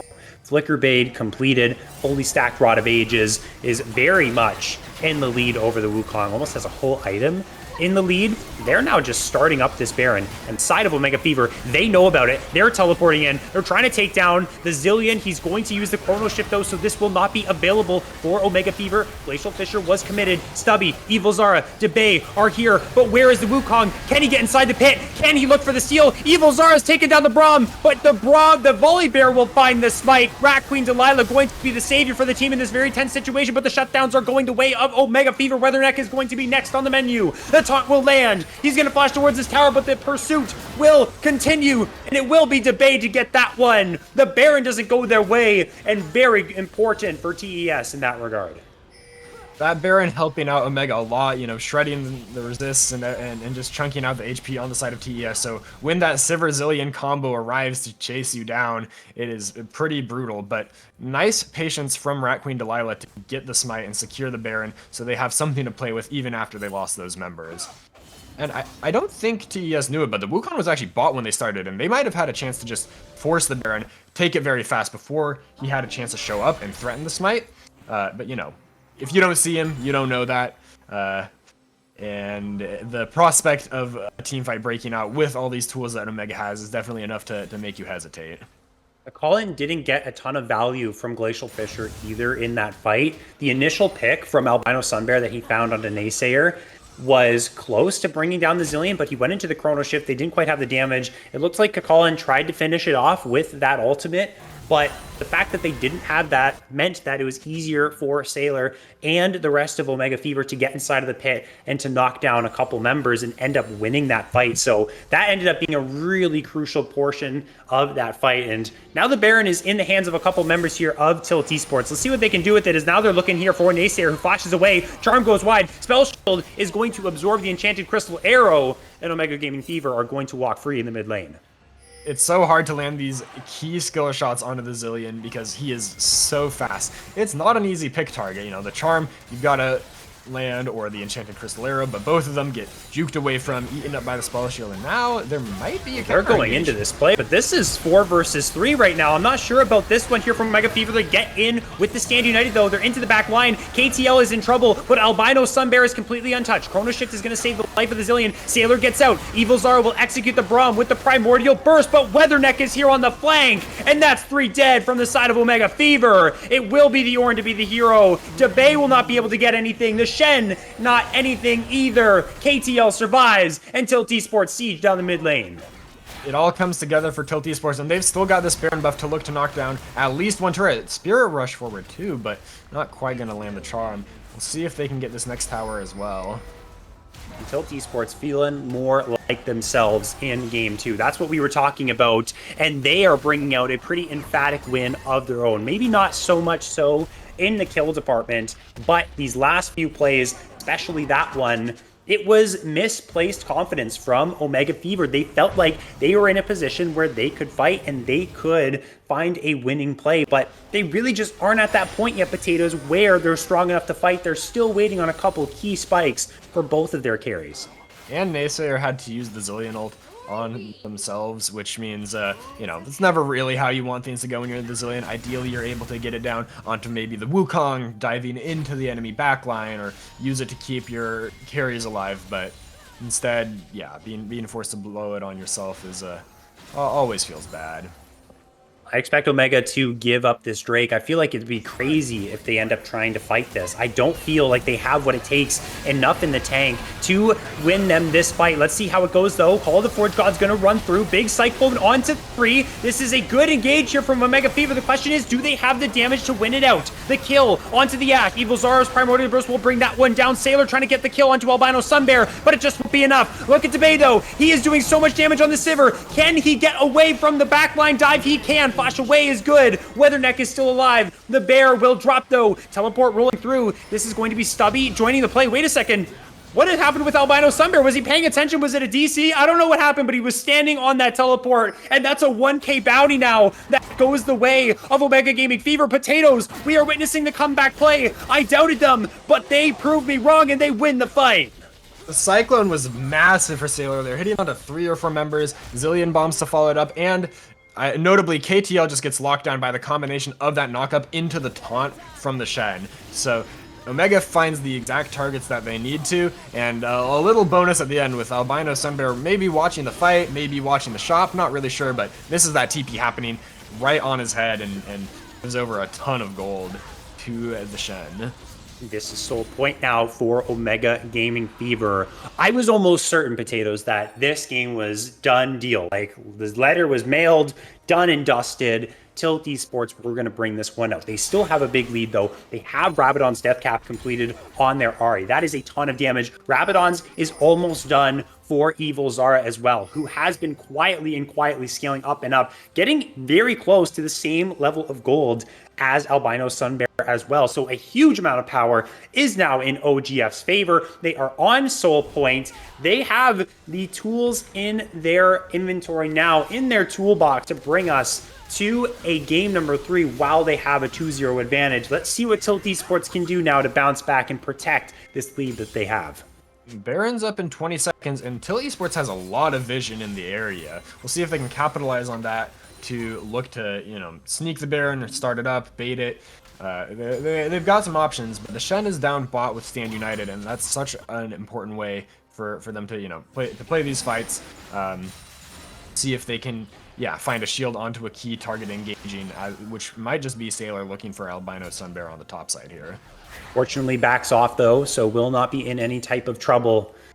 It is tough for the side of Tilt Esports to make anything happen at this point. Their Baron is gone. There's another one available for them to take, but you have to think that in the back of their minds, they have the sentiment running that, oh my gosh, we lost the last fight. Things are getting dicey here. We're already down 1 game. If we go down 2 games, this is so close to our season being over here. They're not even willing to jump onto the Zillion. Honestly, I don't think that's a terrible idea. Has Chrono Shift available. Things could get scary there as well. But the nerves might be setting in for Tilt Esports and for Omega Fever new life, as they're now very much in a spot that was better than a couple minutes prior. Good, restraint, I think. Not seeing the Wukong or the Veigar at that time, and if you overcommit onto someone like the Zillion, it can really come back to bite you with all these counter-engaged tools that Omega has. But yeah, it's looking more and more like Omega might be able to pull things back here. They've already got themselves in a nice position. I think there might be a little bit of a character collision happening there. Okay, I thought he was stuck. It looked like he was trying to move there, and he couldn't. But I think they might have just been recalling on top of each other, but I don't know. It looked like he was stuck nonetheless. As Evil Zara is in trouble, has been farming very politely and calm and collected in the top side. Now that's all going to be interrupted, though, but the Seraph Shield will keep him safe. Kakalin is now in some trouble. Primordial Burst doesn't quite do enough, but the last Q will. Rat Queen Delilah can do nothing about this. The support will fall. Weatherneck on the other side is in a 2 versus 1 of his own. He flashes over the wall to get to safety. Let's look back in the top side now. What can Rat Queen Delilah do here? Onto the ADC. They can't quite get him, though, because the Chrono Shift is available, and AC are forced to flash away. KTL doing so much damage here, but look at Rat Queen Delilah in the front side. He takes down Evil Zara. The 2 versus 3 for the jungle ADC of Tilt Esports is so good, and they save their game cross map. Wow, that looked like inches away from Omega winning on both sides of the map simultaneously, but the reinforcements arrive on the top side for Tilt Esports, and they're able to get some key kills. The shutdown on the Veigar and the Sivir down might be enough that they can look for the Baron shortly here. And this Volibear, in these extended fights, is able to do so much. Oh my now Sailor has to blow the flash, has no clone. He has to get away here. He has Stubby with him nearby, but what can he really do to escape? There's so much stick that Tilt Esports has. Now Stubby's gone into the Ahri, though. He deals so much damage, but she gets away just in time. Stubby will fall as well. That's the shutdown. Potatoes, that might just be the opening here and the key blunder to open up Tilt for the Baron. It looks like their health bars are maybe a little too low to start it, but the Ahri does have the TP to join back up here, and now they will go on to it. This Volibear can sustain so much with that W, just, with the Flicker Blades, you get to cast that a whole lot. Keep your health up, keep those shields coming as well. Doing a lot of work as it scales into the late game. Not really what I expected into this comp that Omega has with all the speed and all the CC they have, but this Volibear is starting to take over. It's just positional mistakes from Debay in that skirmish. And if they found the kill onto the Volibear too, Potatoes, that would have been huge because Weatherneck died cross map as well. That could have been Baron for Omega Fever. This gold lead that is now extended right back to 7,000 may not even exist if that ended up going the way that Omega Fever wanted it to go. But fortunately for Tilt Esports, they are right back to where they were. Of course, a lot of these late game spikes are rolling through. The gold lead is going to matter less and less as this game progresses. And the dragon is alive. The priority is here for Tilt, but it's not sold for them just yet. The Veigar's going to TP down to the bottom lane and maybe try to contest, but the Ahri sitting in the bush is able to zone them out, and I think that's going to be soul point now over to Tilt Esports. 3-3, the Dragons, and can they use this Baron to knock down some towers? That's going to be the question. They already have the base broken in the mid lane. I think Debay utilized on the hunt. He did.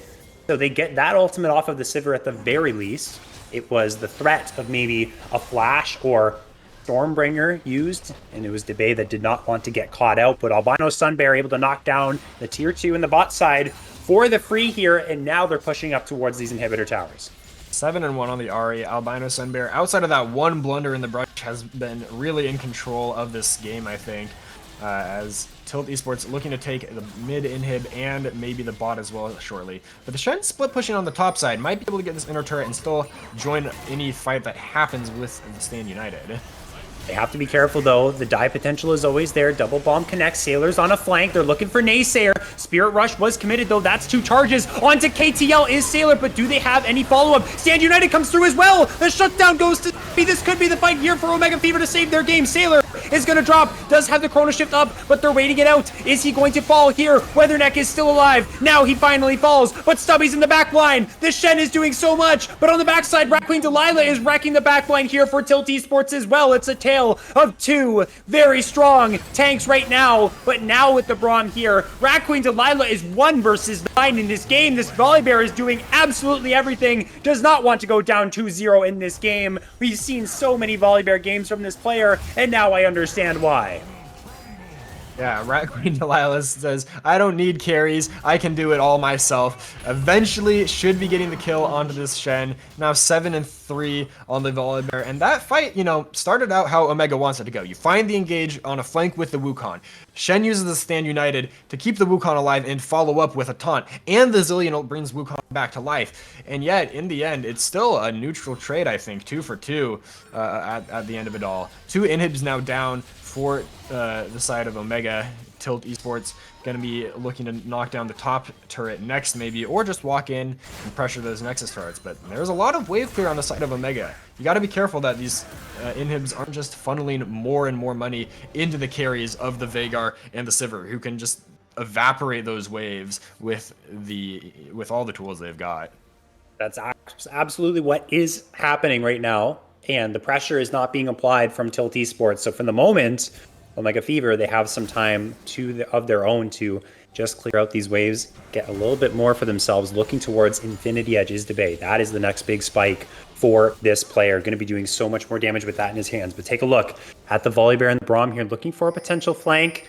Not going to pull the trigger in the mid lane. We are down to Drake number 7, Potatoes. This has been an absolute slugfest of a game. There's been moments where we thought Tilt Esports have had it in the bag. Then Omega Fever, they reignite our hope for a close game and their hopes to win the game. But then it's Tilt Esports that rip it right back. As we'll see, though. Let's see what this final siege has in store for us, or maybe what the Drake will have in store for us as well. Yeah, these waves aren't super synced for the side of Tilt Esports, so you can see even as they bring a pretty big wave in top, it just gets cleared out and they're going to have to move elsewhere. Minute and a half on the Dragon, minute 45 on the Baron. Those are probably going to be the objectives that decide the game at this point. Because, yeah, you're going to need the Baron to clear out these waves, but the Soul is to put these waves in and try to end the game if you're on the side of Tilt Esports. But the Soul is also such an important objective that you can't neglect it. And it'll be interesting to see which one of these teams decide to prioritize. They're committing on to the tier 1 in the top lane right now. Stubby goes in. The double bomb is good. Sailor has not found the backline like he once did before. Stun onto Evil Zara. He's forced to try and get away. Chrono Shift is on his head, but Rat Queen Delilah will change their attention. Still just demolishing everyone in front of them. This will be what Tilt Esports need to finish off the game. and bring us to a tied series off the back end of a very incredible performance from their jungler. Mid and jungle alike for Tilt Esports. Yeah, going huge in this game, bringing the series to 1-1. I like the switch up that they did this game. I think that suits their playstyle a lot more, and they executed it perfectly. Now they have the momentum in their pockets here heading into game number 3. For the side of Omega Fever, they really put their eggs into the scaling basket. They wanted to hold on. They wanted to make sure that they didn't fall too far behind to a point where it was too hard to get to those points that they wanted to. But in the end, it really wasn't enough. They did actually get to 3 items on those carries that we were talking about, but there was just so much power from the side of Tilt Esports. Maybe the ornaments, like we were talking about in draft, also coming in clutch, providing them with those extra little bit of stats.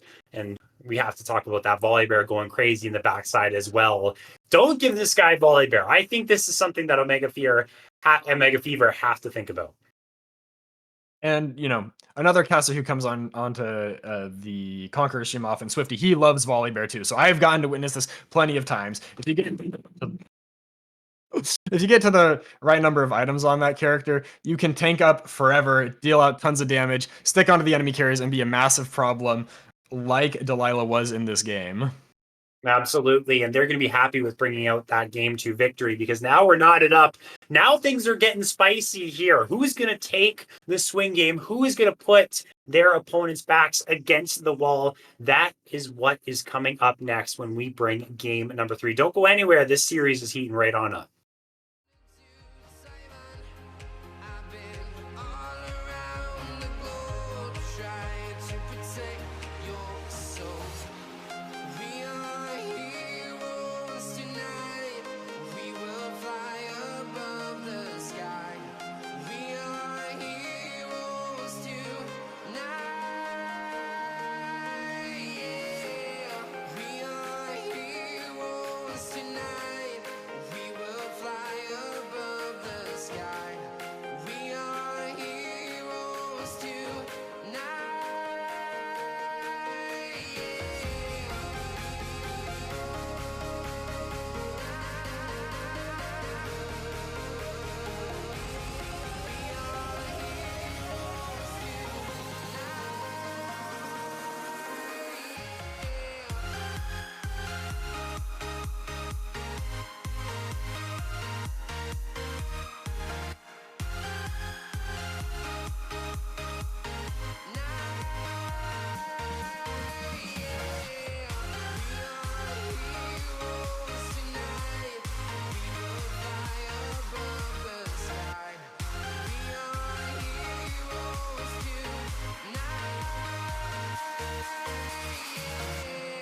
I've been flying from town to town, from London to Taiwan.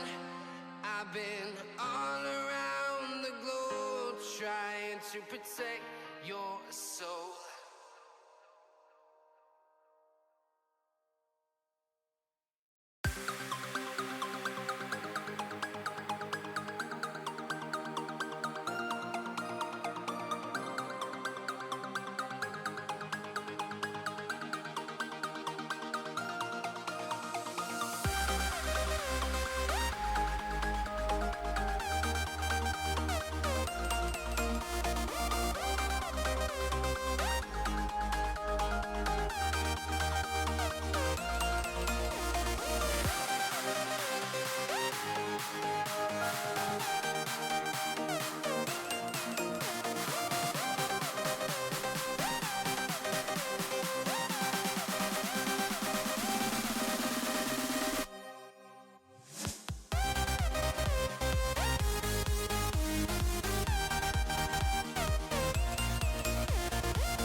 We are knotted up, one game at peace for both of these teams. It's Omega Fever taking on Tilt Esports World Enders here in the Titan Conqueror League, our streamed matchup of the quarterfinals. And we are guaranteed 2 more games of action here, Potatoes. And this has felt very back and forth here, kind of reminiscent of what we got in the World Final of the World Championship, where it was Stomp. And then, well, I guess maybe last game wasn't really a stomp, so I guess I can't necessarily make that comparison because Omega Fever, they were fighting back as hard as they could, but in the end, it just wasn't enough. And now you can see in the draft here for the side of Tilt Esports, who is still on the blue side, we have a substitution here.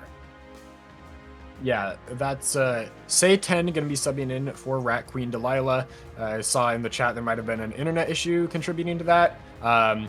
So, you know, we'll see how this affects Tilt Esports' game plan. So far, it looks like the bans are staying pretty similar. I do see that Say10 plays the Skarner quite a bit, so it's a understandable ban for the side of Omega.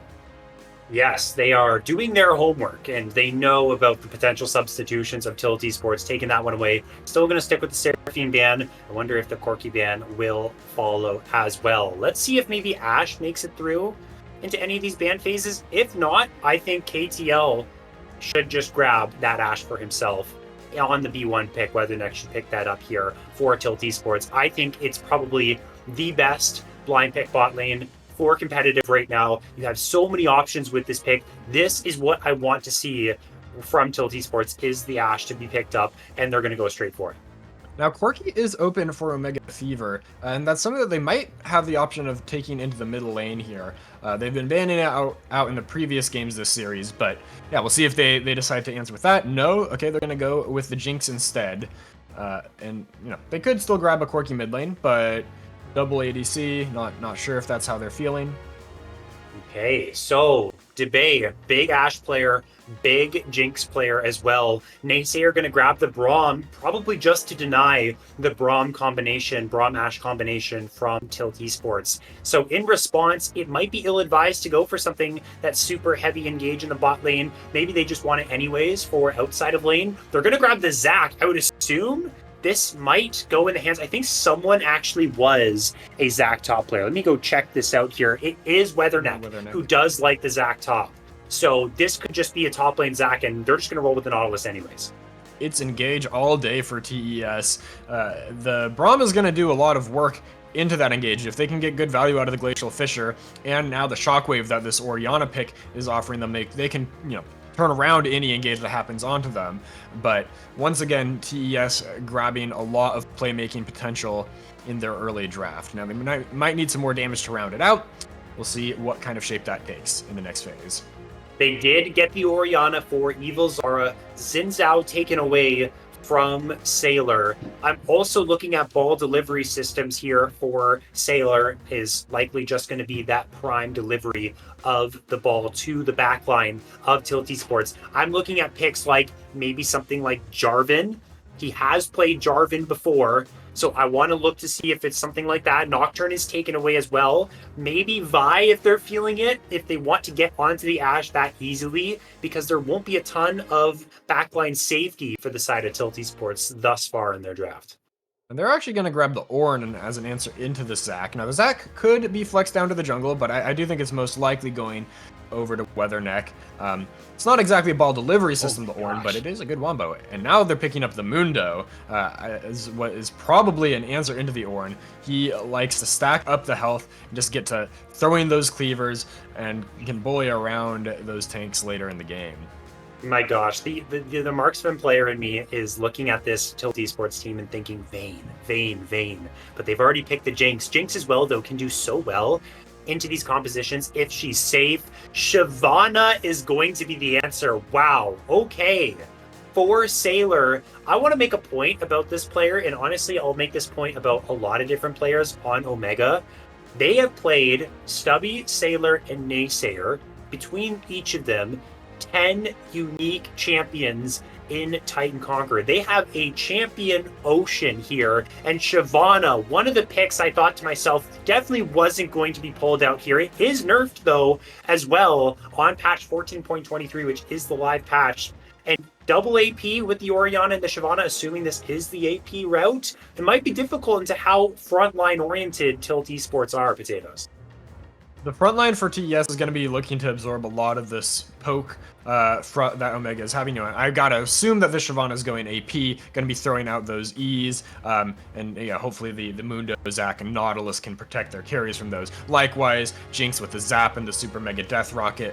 Yeah, you're going to need a lot of bodies with a lot of health to tank all of that damage that's coming out from the side of Omega. I think the skirmishing from Shyvana and Sailor is so important. Zac, not the greatest in the early game when it comes to absorbing invasions. If his first engage in a gank goes wide and he's counter ganked, he runs into trouble there as well. So tracking of this Zac needs to be very important here for Sailor. Also to keep Debay safe. It's not a super tough lane because he has Braum to prevent the Nautilus from being too much of a threat if they play it properly, but it's really just all about him again. Maybe if Sailor finds a really sizable advantage, he can be the person to carry the squad here, but I'm looking at the Jinx to eat through the major front line that Tilt Esports have drafted. Jinx is going to have her work cut out for her, getting through all of this HP while staying safe the whole time. But if they can get a reset, with the Shyvana delivering the Orianna ball and just nuking someone down in the front line, Jinx gets to play these fights very freely at that point. But getting to that point when there's so much CC and so much health stacking on the side of Tilt Esports is going to be pretty tough. It's the same type of story for Omega Fever 2. They wanted the same type of deal in Game 2. They weren't able to pull it off. There's a new jungler now for Tilt Esports, so maybe Raccoon Delilah, obviously not here, can't pull off that same type of monster late game Volibear performance. But again, Weatherneck, we said, was going to be the one to take Zac into the top lane. Ends up not being the case with the Mundo lock-in. Again, I mentioned how Shyvana was nerfed. Zac was also nerfed as well, and the nerfs were, as Riot says, more specifically skewed towards top lane Zac's power. So might have been part of the reason why Weatherneck decided to give that Zac over to say 10 and take the Mundo for himself. I think they also just really like that Mundo into Ornn matchup.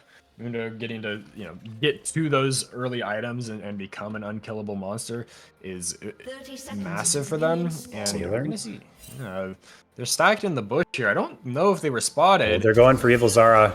Not going to use the flash, though. You're going to have to use it now, so it was a little bit late, but in the very end, it's still that same flash for flash trade.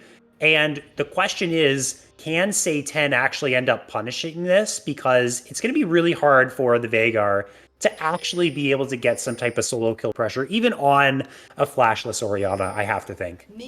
I was expecting to see the Hex Flash for Kakalin, that's something that you see a lot of these supports do. They burn the Flash level 1 just to trade it with someone else, and then they've got Hex Flash so they can still threaten those plays from the brush or from the wall. But looks like that rune not being selected here, which means the engage in bottom lane is a lot scarier for this Nautilus. If he goes in and there's, a Shyvana lurking nearby, it's probably a one-way trip. Exhaust for both supports as well. Kill pressure, not as prominent then for both of them. I can maybe understand Braum taking it since they are the ones that are going to be absorbing an initial engage. But the exhaust as well onto Kakalin is also very interesting. It can be difficult to punish this Jinx as KTL on the Ashe. It really just comes down to how effective you can be on this champion and your spacing, your ability to find poke and utilize your auto attack range. So this would be a big testament to KTL's ability on this Ashe if he's able to get a sizable advantage over Debay. The exhaust might be just to, shut down the Shyvana a little bit when she dives in. If she can't find that opening pick, these teamfights get a lot harder for the side of Omega, who are going to get the push in level 2 on the bot lane now, and KTL might be in a bit of danger. They get the push, and Jinx with her fish bones, super good at actually getting level 2 priority, even in a lane where you feel like all the engage there and Ashe's range might be difficult to get level 2 priority, but the fact that you can just clear those minions so quickly, you just have better wave clear than your opponent, and you end up getting that. They also got some really nice trades too, as you saw just before we panned over to the mid lane. KTL's HP down to 40%, Potatoes. That Zap was able to get a whole bunch of damage down as well. And so big trades there for Debay, going to make it a lot easier for him to lane. We're seeing up top why they probably wanted this Mundo matchup, able to play very aggressive past the wave and, take some aggressive trades and then try to heal all that health back up. But It's still going pretty neutral up there. Over in the mid lane, Vagar trying to weather the storm of, this relatively strong early game that Orianna has while keeping the farm up, seeing if they can be the ones to scale up and win in that matchup this time around. You can play aggressive in this jungle matchup if you are Sailor, or you can just try and farm, get to that level 6. Maybe try and play off of priority of your bot lane to get those dragons that she really wants. This is an interesting caveat to talk about when we always talk about, oh, Grubs, oh, Drake, which do these teams go for? It almost certainly feels like, with the fact that it synergizes so well with Shyvana's passive, this is going to be prime focus here for Omega Fever in the next couple of minutes. But the Shyvana is resetting towards the top side. If those camps are coming out, then she might look to clear down and then move on to the dragon. Hawkshot not quite going to spot her out, I think. So they might be looking for a play top because of this wave that's just outside of Stubby's tower. Shyvana doesn't offer a ton of gank potential, but if they can get a good chunk onto Weatherneck, it's going to have to back off and, at least drop some farm. I don't know if they have the damage to take him down, though. This is the question. He's walking right into this, though.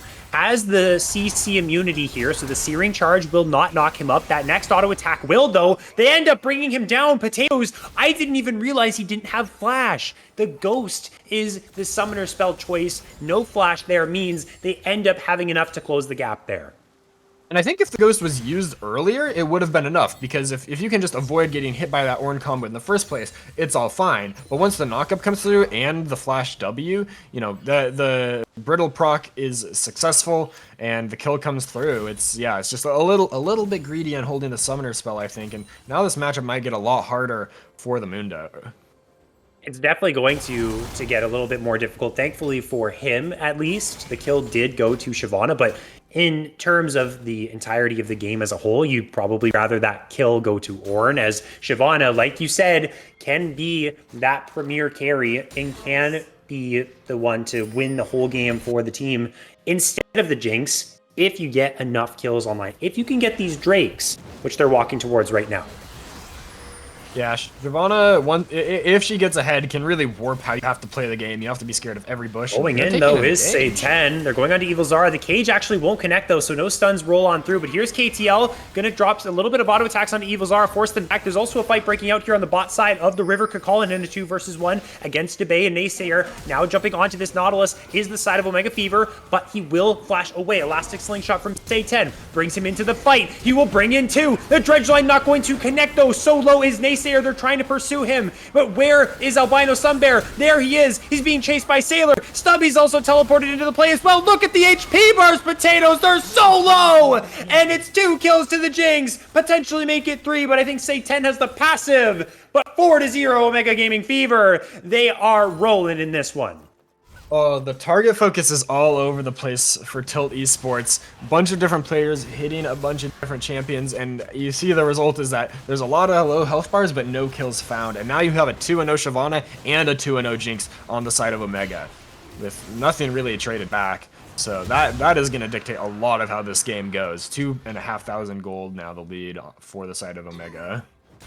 It's everything they could have hoped for, and it was so close. The margins were so slim. That could have very easily been 4-0 for Tilt Esports and the Dragon for them. But instead, it's the exact opposite. And once again, they are on the back foot. It feels like Potatoes, the team that has gotten these leads early on, has been the team to end up marching it down and explode the Nexus. Now, it is a little bit early to be talking about that right now, but just kind of leading into what we're thinking about for the mid game. Omega Fever, when they did get that lead in game 1, they looked really darn good.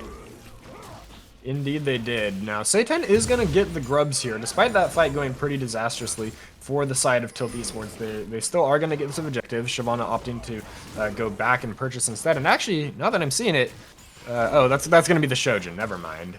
I almost thought that it was an AD Shov build for a second, but no, it's yeah. So the objectives traded. Shyvana's going to go spend that gold and maybe look to get back onto the map, start making plays. And another thing that I think was really key in that fight we just saw a bit ago is that so many of these characters were, I think, extremely close to level 6, but not quite there. You saw the Veigar flashing and looking to finish off the kill, not quite being able to find it. You know, similar story for some of the players on the side of Omega. One of the big things about this game, too, is that's a dredge line to roll through for Kakalin. Rooted up with the Chompers, though, is KTL. Glacial Fissure now conveniently unlocked for Naysayer as he hits level 6. Kakalin trying to dissuade the Jinx. It's supports hitting the 80 carries for now, but now they can just turn right back onto the Nautilus, who has no flash. Give the third kill to Debay. No, Naysayer's going to get it, but in the end, they win the 2v2 anyways. Level 6 timers, once again, being super duper important. The Braum and the Jinx alike able to push that advantage, take down the enemy support, and they might even be able to follow up with a dive. This Ashe is pretty low. They only need a bit of damage. Albino Sunbear's in trouble now. Sailor's making his mark on the map. Like you said, they're diving the Ashe as well. Just like you said, Potatoes. They get the kill, but they trade it back. Satan collects a very big shutdown, but Sailor is here to support their support. You don't see that every day. And Naysayer able to walk on free. And a large wave being lost for KTL as well. Satan might have been able to pick some of that up, but opts to chase the Braum instead. And now there's a lot of farm being lost in the mid lane too. This gold lead continuing to balloon for Omega Fever as the Shyvana steals away some of the Zax camps as well. Taking away those Raptors. Has to be careful though, because gonna get spotted out here, although not a whole lot of follow-up. Probably doesn't want this fight anyways. Let's talk about those Jinx changes on patch 14.23. What they said was they wanted to make Jinx build, or at least be more incentivized towards her regular DPS build. Instead of rushing Collector, playing off your zap damage and your super mega death rock damage as your way to just get those get excited stacks and passive stacks online. Now, with so many frontline members here, it's better to go for that DPS build, and those buffs are rolling through for the Jinx as well. The 80 growth, the zap damage reduced a little bit, but not going to matter too much. Feels pretty nice for Debay as well. It's just something to talk about here as we are on patch 14.23. The 80 growth, yeah, gonna help out with chewing through these frontliners.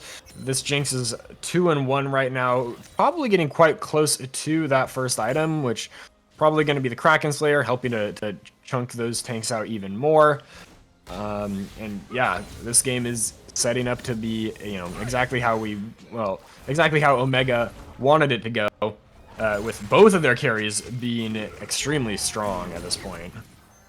I'm also thinking too, this thought just crossed my mind. In terms of ball delivery system, Dragon's Descent from Sailor could be exactly that. He might just dive into a whole bunch of people just to get the shockwave into the backline, find it onto one of KTL or Albino Sunbear. That's just a little bit of some cookage for the team fighting potential of Omega Gaming Fever, or they can just use the Shyvana to use Dragon's Descent in the backline and then throw out that poke. That also works there as well. But you're absolutely right. Look at this lead. 4,000 at 11 minutes here. Enchanted Crystal Arrow just to cancel the back. And KTL is just being annoying there.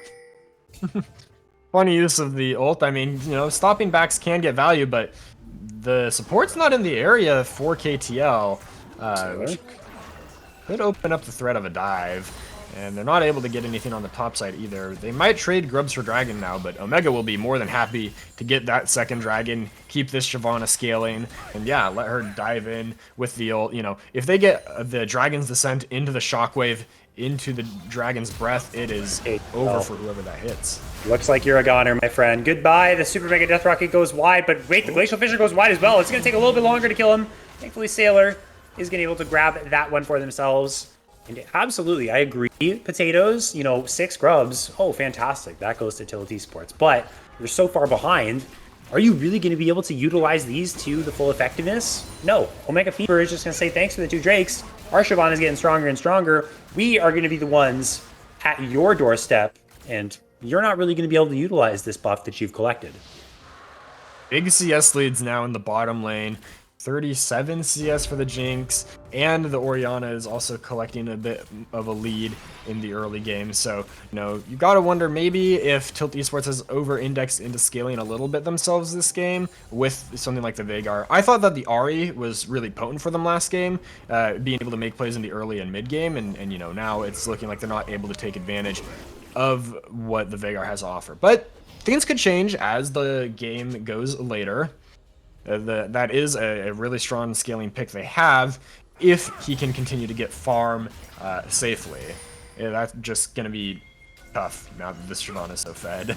The one problem is, and the thing that Veigar is so good at, is utilizing the cage to stop engages of champions that just want to go forward. I would say if you picked Veigar in Omega Gaming Fever's position, it would be a much better spot since you can use it to stop Zax's engage, you can use it on Nautilus, rip through their HP bar and be that counter engage. But there's so much long range engage, Sailor's damage, Call of the Forge God, all of these types of things. It's hard for the Veigar to get value, and now he's in a whole world of hurt as well. He has Flash, might be able to get away, but there's the Dragon's Descent to close the gap. Call of the Forge God rolling through as well. Sailor is sailing all across the map, picking up kills left, right, and center, and now gets kill number 5. And it's just, so hard to play this because the Shyvana gets to go unstoppable during the ult. The cage doesn't really offer a lot of protection, and we're seeing that Fimbulwinter build, which I was talking about before. Yes, it's really good circumstantially, but right now the Veigar just doesn't do much damage, can't offer much for, probably at least 5 more minutes while some of these items come online, if not longer. So with how this game is going, that's going to be a rough spot to be in. 40 CS lead for Debay on Jinx. Just no pressure is being applied from Tilt Esports. They just don't. It doesn't look like. I mean, I don't know. I don't want to speculate too much. Maybe the loss of Rat Queen Delilah is hurting their synergy a bit. I mean, you would have to say that because when you make random substitutions in the middle of a series, you're just playing with one player, now you got to play with another one. It's no hit to say 10. It kind of happens where you just don't feel on the same page, or you're going to need a game to get used to playing with each other in this instance. That might be something that Tilt Esports is trying to overcome right now because they haven't really been able to get anything going right now. As hopes to make sure I don't cast or curse Debay in this situation. I think you'd want to see a lot more early ganks from the Zac, but a lot of players didn't quite come together. They're Now going for it. Mid. They actually pulled Debay back in as the Braum will be hooked in. It should just be the sacrifice for the Jinx right now. 4 people grouped up strong for Tilt Esports, and there is a play that goes to them now. Let's see if Sailor can make something happen. The shot will go wide, and it's a 1-for-0. Well, that's good for TES, but you saw how long it took them to bring down the Braum. Jinx almost got a reset throughout all of that, even though it was a 2v4 fight. And they get the turret despite losing one of their members. Look at that poke coming through from Sailor. In that form, the poke is just immense. And it's only going to get worse for the side of Tilt Esports. Okay, so I'm looking at the chat now. So someone's saying that it actually isn't, like this wasn't sprung upon Tilt Esports. They knew that they had to sub in Say10 after game number 2. So right now, going back to my point, they're just struggling in general, just with this composition to get any sort of traction, to get anything going for themselves. Yes, they got the Braum. Great, that's 1 kill to go over to you, but you're still 5,000 gold in the hole here. You got to find a way to bring it back because you don't really, I mean, maybe in the tank department you outscale your opponent, but ornaments, potatoes, Jinx, Shyvana, it's really looking dire right now. There are so many tools on the side of Omega Fever to win, and I think kind of the bright spot for Tilt Esports right now is the Mundo, who, yes, is 0-1-0, but has a bit of a CS lead, and with the Grubs, might be able to threaten some of these side lane turrets. I just don't think it's quite enough to really win you a game here. You'll need to find like a backdoor or something to really get the full value out of that side lane threat. It looks like they want Rift Herald, but there's just so much threat of Omega Fever joining this play that it becomes really dangerous. Stubby's around. Teleport not available for Evil Zara. They're on the bot side of the map. They might actually just be thinking about the Drake that's coming up in 10 seconds. And again, they're probably willing to give away the Rift Herald. They say, who cares about it? They might try and make a play on a Stubby here, but again, this is a level 11 Ornn. It's all burst. It's just Veigar. This Ornn is probably going to be pretty tough to take out. Not a lot of damage built on these champions, maybe if we had like a Leandries on the Zac or something, a little more damage on the Veigar, but instead it's going to be Dragon going down and almost a kill onto KTL, who has to blow the flash. They're trying this, and yeah, they can't do it. They can't do it, Potatoes.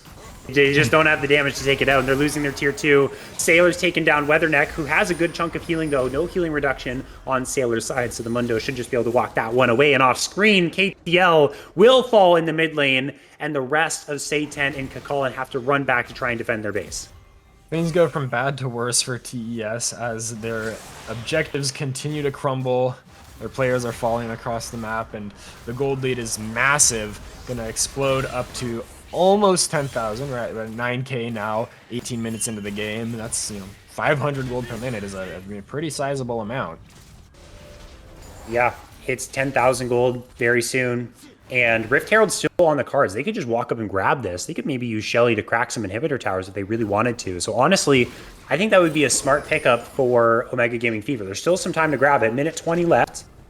I think they should grab this. I kind of want to see them do it just because they might not be thinking about it. They're kind of in their zone. They have Infinity Edge on their Jinx now. They're so far ahead. But this is kind of free for you to take. I feel like they should be grabbing this one right now. Denying that objective bounty would be really big, and hey, they're ahead enough that they might be able to get the celebratory Dancing Herald if they play their cards right. Although there is only 1 minute left for it on the Herald, so maybe they're thinking it's more worth for them to just set up around the map elsewhere, try to get ready for Baron to be spawning, because that is another way they might be able to close this game out. I think they're going to turn their attention to it now. They definitely have the damage to take it down in 30 seconds. Okay, so they're going to grab it. I like this a lot. It's going to be a very late Herald as Stubby needs to be careful. The rest of the team is showing up. The Enchanted Crystal Arrow is not going to hit. The Depth Charge will land, though. Call the Forge God to try and buy him some space. I think he's going to drop here in this situation. He does have Flash. He might try and flash over the wall. Searing Charge used. Flash is out. He is gone, ladies and gentlemen. Stubby 1 versus 4, and he likes those odds. Stubby once again soaking the pressure up like a sponge. We saw this with the Poppy in the first game as well, where there was tons of attention coming down towards the top laner, who's just every time able to get away. Now, I know Sunbear. Let's see if you can do this same type of situation. You don't really have the same kind of resistances, unfortunately. Not so lucky in that one, as they're pinging onto the Baron Potatoes. It looks like they don't care. They're just going straight for it. Albino Sunbear, thinks they can play the Veigar better than how it went for Evil Zara, but once again, looking pretty rough. Still only on that first item. OGF building a massive gold lead here with this Baron going down. 1 bounty taken for the side of Tilt Esports, and maybe a second, but once again, it's tough to see a way out for them unless something goes drastically wrong for Omega. It would have to be something going wrong in consecutive fights. They would have to find Debay caught way out of position, and still, even if they did find Debay, you have to worry about Sailor. Even Evil Zara on the Orianna, who didn't get to play this champion in Game 2, did not look as comfortable on the Veigar, gets that champion again, doing a really great job, farming it up nicely, hasn't died. There's been very minimal deaths from Omega Fever's side. Again, a testament to them being so safe around the map, but also a testament to the side of Tilt Esports not being able to get a whole lot done here. They're going to try and go on to Sailor, but Potatoes, they just don't have any damage. Satan now has to use Let's Bounce to build himself some space between him and his opponents, but it will not be enough. He goes into the passive. He will be taken down. And will they continue to play onto Kakalin? It looks like they definitely want to do so. Sailor's not done with them yet. Stubby's not done with them yet. Call the Forge God running on through. That's going to knock up the Mundo, who does go into the maximum dosage, giving him a whole lot of healing. Should be able to walk away to safety, but the base is being cracked now. They're all split up and don't have the damage to take down pretty much anyone, to take down anyone on the side of Omega. It feels like so many of these players deathless or just the one death down in the bottom lane.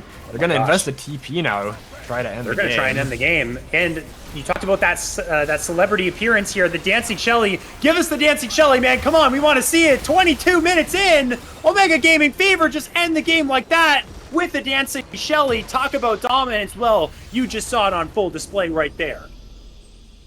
Back and forth this series has been, but Omega Fever's wins have been very, very dominant. Them closing this one out so quickly. They're able to get The Dancing Herald. Something you don't see too often, but once you get a lead like that with a Jinx, you kind of just don't stop. No, seriously. And honestly, DeBay did very well, but Sailor has to be my MVP for this game, really spearheading a lot of the engages and the plays that Omega Fever were making. Got the first kill in topside against the Mundo and just kept going. Did not stop. Didn't make many mistakes. They got every dragon that they wanted.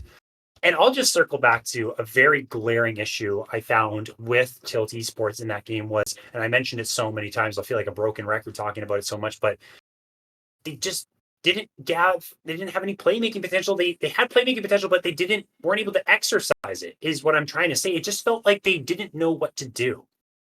And there was also maybe a bit of a lack of damage. You've got 2 tanks on the top, you've got the Veigar building tank as well. So you're really waiting until the mid game for things to come online. But by that time, the Shyvana on a few items, the Jinx scaled up. It can't. Yeah, it's much harder to find those plays when you can't deal damage to the front line that Omega Fever has.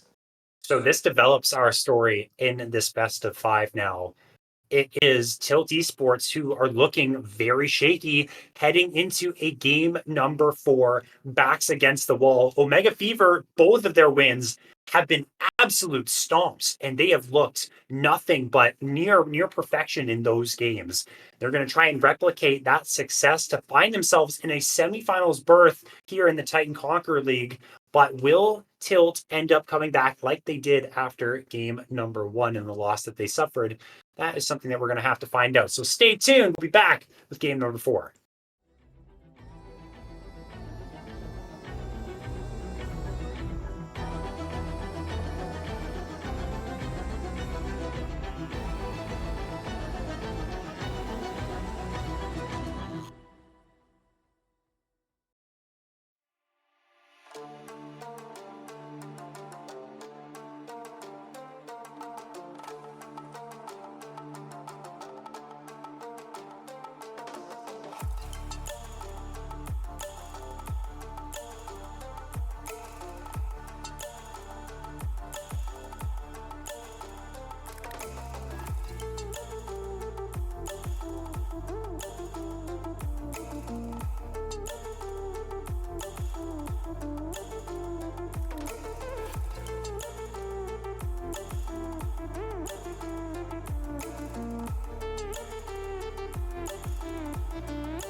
Backs against the wall for Tilt Esports World Enders as Omega Fever have a 2-1 series lead here in the Titan Conqueror League playoffs. This quarterfinal matchup between these two, it heated up once we saw the evening of the series from Tilt Esports in game number 2.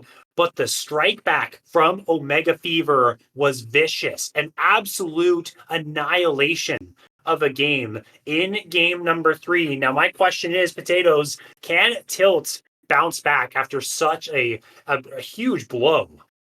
I think Tilt can do it. We saw them adapt really well in game 2, play the game the way they want to, start making plays across the map, get a lead, and it wasn't completely smooth, but in the second game they were able to close things out pretty solidly and in pretty controlled fashion. I think in game 3 what we just saw was they made some similar mistakes to what I think they made in their first game's draft. So we'll see if after dealing with that they can recorrect and find a win in this game.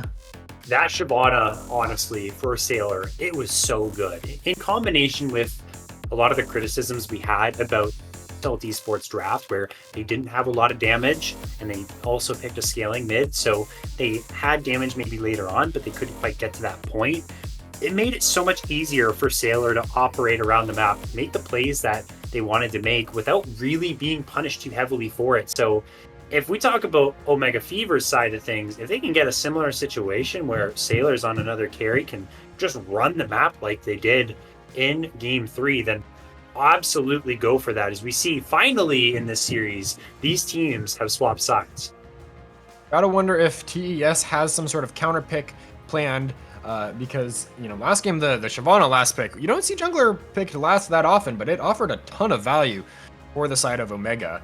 So maybe TES wants to keep an advantage for their top laner, mid laner. We'll see how they play things out. But so far, these bans pretty much the same as they've been all series. Targeted a lot at the bot laners, these flex picks, strong junglers, that sort of thing. And now we're going to see what the first pick is for Omega Fever. Honestly, I'm just going to stick with the same thing I said last time around. Ashe is so good. It didn't look as great last time around, but the plays weren't really there to be made. They just didn't have the early power to complement the Ashe pick.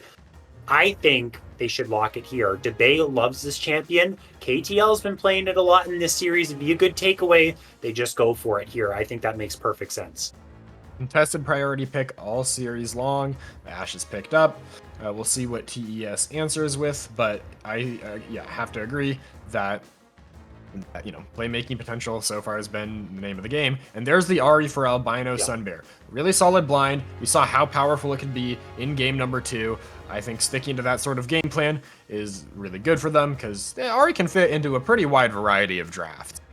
I already love, again, like you said, Albino Sunbear, so good on that Ahri in game 2. But just the damage department, they have a lot more playmaking in the mid game and the early game.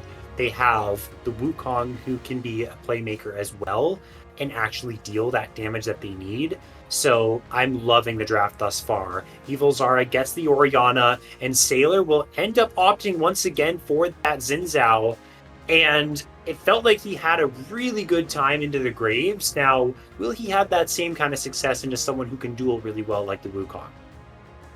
It'll be interesting to see how that early game plays out. I feel like whoever gets a lead can kind of run away with it in the sense that they're going to be able to engage more confidently and duel the other jungler more confidently. And we're seeing Jinx picked up for the side of TES, so swapping ADCs in that department. And they've got kind of a reset comp going on here. Wukong to open things up, Ahri and Jinx to follow up and try to chain those kills together, but it is going to be tough to do that onto the Xin Zhao. That Crescent Guard is going to be key to staying alive in those fights. Ornn taken away from Omega Fever. I think that makes sense. There has to be maybe another reliable engage, maybe not so much an engage, but more so a frontline piece here for the Tilt Esports composition. Taking away those two frontline options is Omega Fever. And taking a look at the champion pool potentially for Weatherneck, doesn't have that Ornn available anymore. They're going to opt in for Renata Glask with the Jinx, and I'm not going to lie here, I don't really like that 2v2 combination, but maybe the hostile takeover has the value they're looking for. It's a bit of an odd pairing for sure. I think maybe they just want to deny it from the Xin Zhao, but if that was really the case, I feel like you'd just ban it. because I was a very potent pick for the side of Omega in game number 1. And you know, the bailout can help your divers if they go in deep. There might be some potential for the hostile takeover, but if Melio can stay in the backline away from that, he can get anyone out of it with the Breath of Light, I think it is, his ult. And Mordekaiser and Tom Kench are going to close out the draft here. So great answer into something tanky with the Mordekaiser. I like that counter pick a lot. You can also deny, ult someone away, make it hard for Melio to keep them alive once he gets that 1v1. And I think, Omega really wants to play these fights kind of front to back, rely on the front line to buy space for Orianna and Ashe to deal their damage. But if Mordekaiser can disrupt that and help the Ahri or the Wukong find an in, that's going to be really huge for Tilt Esports. I absolutely agree. Can take out Sailor too if he's tanking up forever in the front line. The matchup is good against Stubby's Tom Kench top, and TK top, again, I'm going to go back to the patch notes. We're on a brand new patch. It was dialed down a little bit. Specifically targeting his more AP focused build, where I played against this build in solo queue today. It's just absolutely disgusting. Or maybe it was the other day before it got nerfed, but Rift Maker into Spirit Visage. The guy is so tanky. He's got Heartsteel. He's one-shotting people, taking no damage, and so I think he was very deserving of those nerfs. And something like Weatherneck's Mordekaiser is something that can handle the Tom Kench pretty handily with the tools in his kit to knock out on those tanks. And again, let's talk about this Melio pick. You talked about it. Breath of Life, very good at dissuading a lot of that CC, but it's really aggressive is this Ashe Melio combination, and it doesn't play into the disengage that Renata is so good at either. Yeah, the additional range that Melio offers as well means they can kind of play around the Kakalin's Renata pick pretty easily, I think. Jinx, also has the rockets, can also play range quite a bit. But I do think in the straight up 2v2, that Ashe Melio is a lot scarier than the Jinx Renata. But as things go later in the game, the reset city that could happen on the side of Tilt Esports, likewise, quite scary.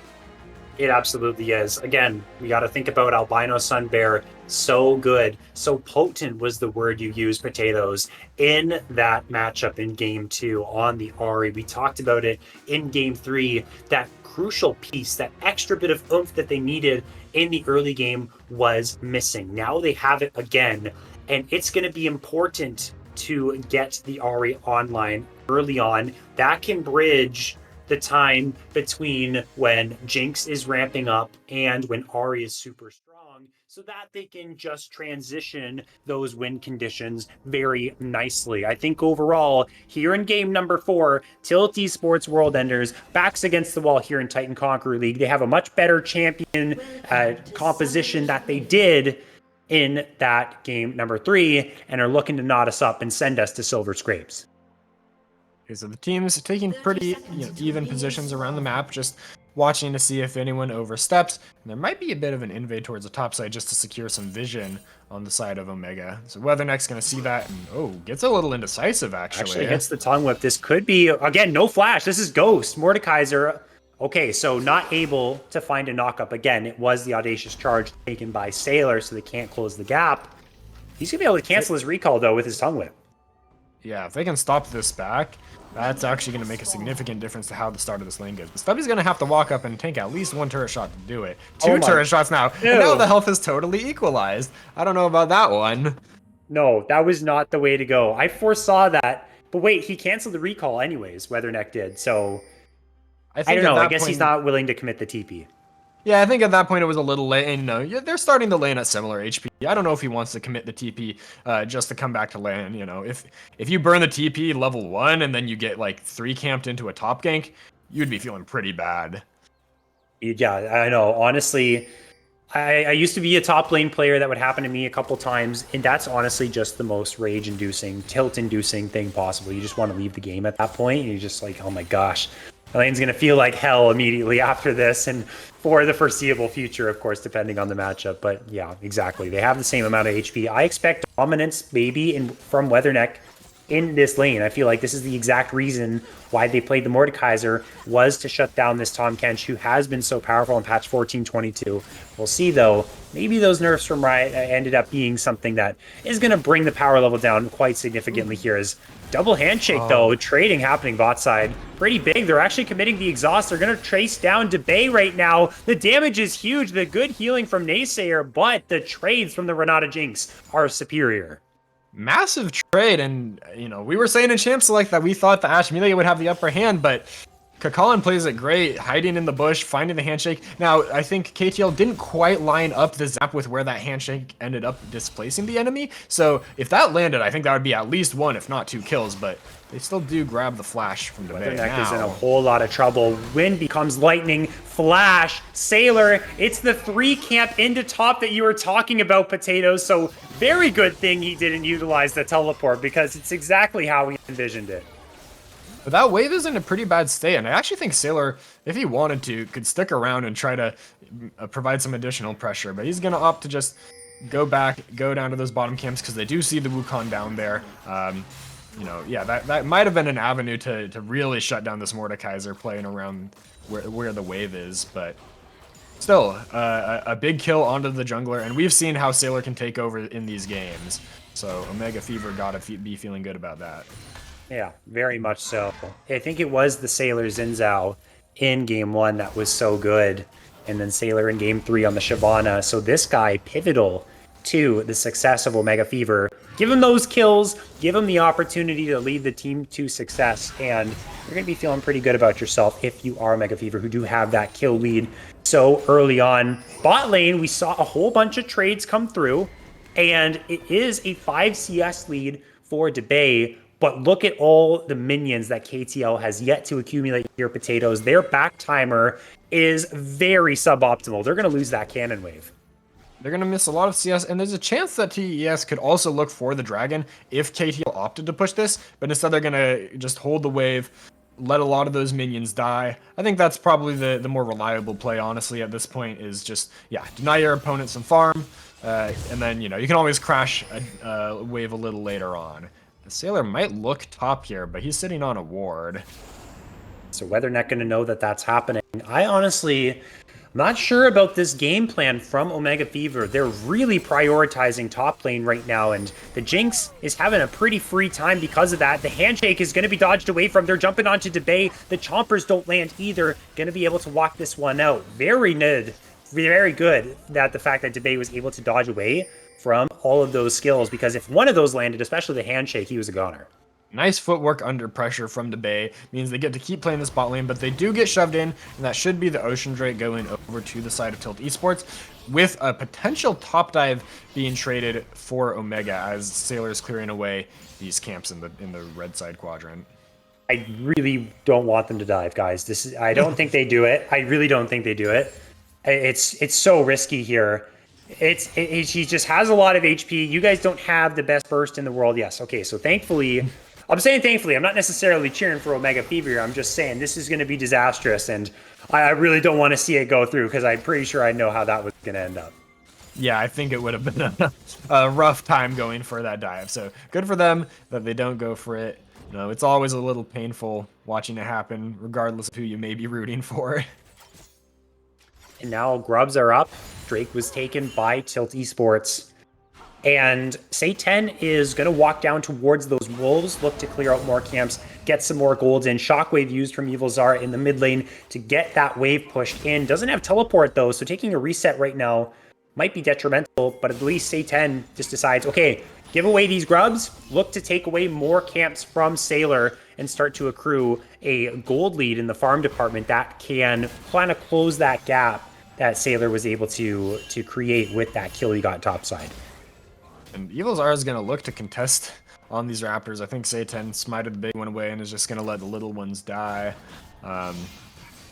But yeah, Omega sitting at a comfortable 1,000 gold lead, but there's a bot game happening here. This is a really big play for Tilt Esports. Flash handshake from Kakalin. The charm follow-up as well. KTL flashes to get the kill and doesn't get that first auto attack for the kill, but the second one will be the one to bring down the Ashe. And finally, they get their play in the bot lane. The Jinx is on the board. That's exactly where you want the gold to go. They did have to blow a lot to get it. 3 flashes committed. Say10 saw at the end there, was worried that the Ashe was about to live with all that healing and shielding the Amelia was offering, and so blows the flash as the Jinx rocket comes through to secure the kill. And now jungler's gonna continue kind of trading across the map. Sailor might even be thinking about a dive onto this ultless Ahri. Once again, it might not be the best idea with Evil Zara having no mana, but I like the way that these junglers are playing around the map, really responding to each other's plays. This has been a full vertical jungle, basically. Sailor's been taking the top camps of Say10, and Say10's been taking the bottom camps of Sailor. Again, it feels like maybe they should be helping out their bot lane a little bit more should Omega Fever try and punish the Jinx. But it also means that a lot of the eggs are in the KTL basket. And if a good enough engage can be found by Omega Fever to pick off this Jinx before plays even happen, this is her big weakness, is she really has a hard time surviving backline dives. So if all the gold's on the Jinx, they end up killing her, then this could be a point of attack for Omega Fever in game 4. The range on the engage for OGF is like a little limited. Like they need to hit the W from the Xin or from the Tom Kench, I think, to really set up the Orianna ult. So, yeah, they have potentially limited options that can be shut down by this Renata, but if they do get on top of Jinx, I think it's going to be really hard for her to play. Naysayer's in a whole lot of trouble. Enchanted Crystal Arrow is going to be cleansed away from, but the exhaust is pretty big from Naysayer to survive. Super Mega Death Rocket does not quite have the damage to bring him down. We talked about the power of the Milio and the Ashe in this game, Potatoes, but it's the Jinx Renata, which I criticized in Champ Select, that's actually getting the better of them in the 2v2.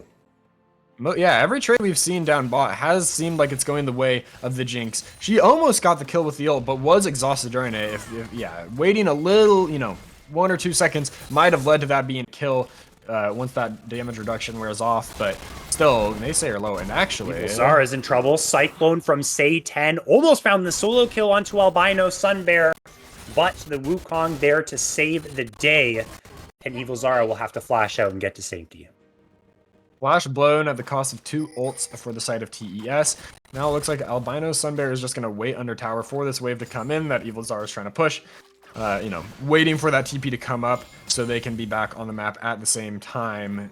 Not sure if it'll quite be up, but yeah, there's another dragon spawning in just 40 seconds, so these mid laners are going to want to go back and spend their money. They're going for KTL and Colin, but guess who is here as well? It's the Wukong. Breath of Life rolls through. Sailor gets away from the hostile takeover. Say10, though, able to protect his bot lane. Doesn't have Cyclone, though, unfortunately, as... Wait a second. It's the Tom Kench that's found the eat onto Weatherneck. The solo kill for Stubby. My goodness. Who got counterpicked here? I don't think it was the Tom Kench. You can see that Weatherneck hadn't backed in quite a while. Was just sitting on the... My gosh. Weatherneck was just sitting on the Ruby Crystal and the Doran's Ring, so, getting up to the Giant Spell, almost the full Rylai's now. That's what you would have wanted to have in your inventory to fight, but, yeah, it wasn't enough, and the Kench gets the advantage in the 1v1. Still, that kill bot lane is now going to turn into a second dragon for Tilt Esports, it looks like, which is, I think a pretty solid win condition for them. They've got a bot lane that is solidly ahead and are going to be able to continue picking these up as the game goes on. We'll see if OGF is able to trade the grubs or if there will be a fight. Looks like Tilt Esports is just going to take it back with their bot lane, try to keep building the gold lead elsewhere instead of fight for this objective. The only saving grace for Tilt Esports is the Jinx right now. You saw the kill come through. The Super Mega Death Rocket with the Collector build does a ton of damage. And again, not a terrible idea to go for this build. It is only Tom Kench that is overly tanky, although with Crescent Guard, you can run into problems where he eats that kill shot with that ultimate up, and you don't get a whole lot of value there. So the DPS will severely lack as the Enchanted Crystal Arrow doesn't find Albino Sunbear. But the burst potential is huge, but the advantages all over the map elsewhere are going the way of OGF, and they have themselves an almost 2,000 gold lead at 11 and a half minutes.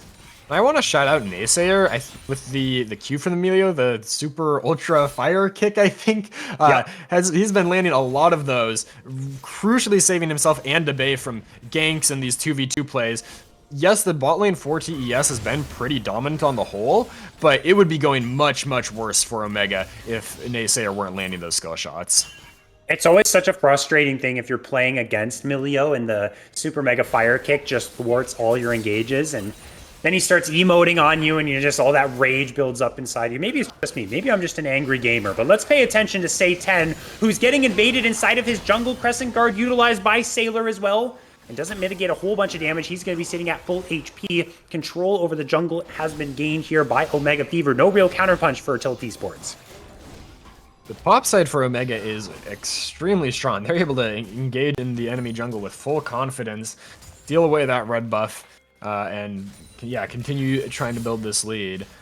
One thing I kind of want to look at, I don't really play Mordekaiser, but I would kind of think into a matchup like Tahm Kench, you might actually want to ditch the Rylai's Rush. I'm not completely sure, because percent health damage is so important into that champion, and he's not that slippery. So yeah, I'm not sure what the move is there. Kind of curious. It is. It's not as good. You're going to keep the Tahm Kench within range, but you're not going to be dealing that much damage, as Albino Sunbear in a bit of a tough situation as Evil Zara has found him on the flank. But now the Wukong wants to get involved as well. Cyclone going to knock up the Orianna. She is going to drop with the teleport though. Stubby's going to get involved in this play. One more charge of Spirit Rush will bring Albino Sunbear over the Dragon Pit to safety. But oh my gosh, Stubby! I'm tripping over my words. I'm stubbing my toes over my words. And he has found Say10. Colin is next. Super Mega Fireball kick will force the flash off of the Renata. Handshake is good to disengage. Now out of mana, Sailor wants to pursue. Wind becomes lightning. The zap slow is good, and that will not connect. A 1-for-1 in the end.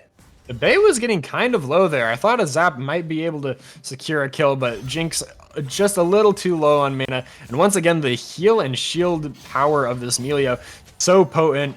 The Ashe was on the brink of death, but combined with the barrier, is able to survive the super mega death rocket. And now things might be turning around a little bit for Omega's bot lane. It definitely is. They get their Tahm Kench involved in bot side as well. Gets another kill for himself. There's the Rylai's completed that we were criticizing from Weatherneck's side. I am not sure if this ends up getting better for Mord. Maybe once Riftmaker is complete.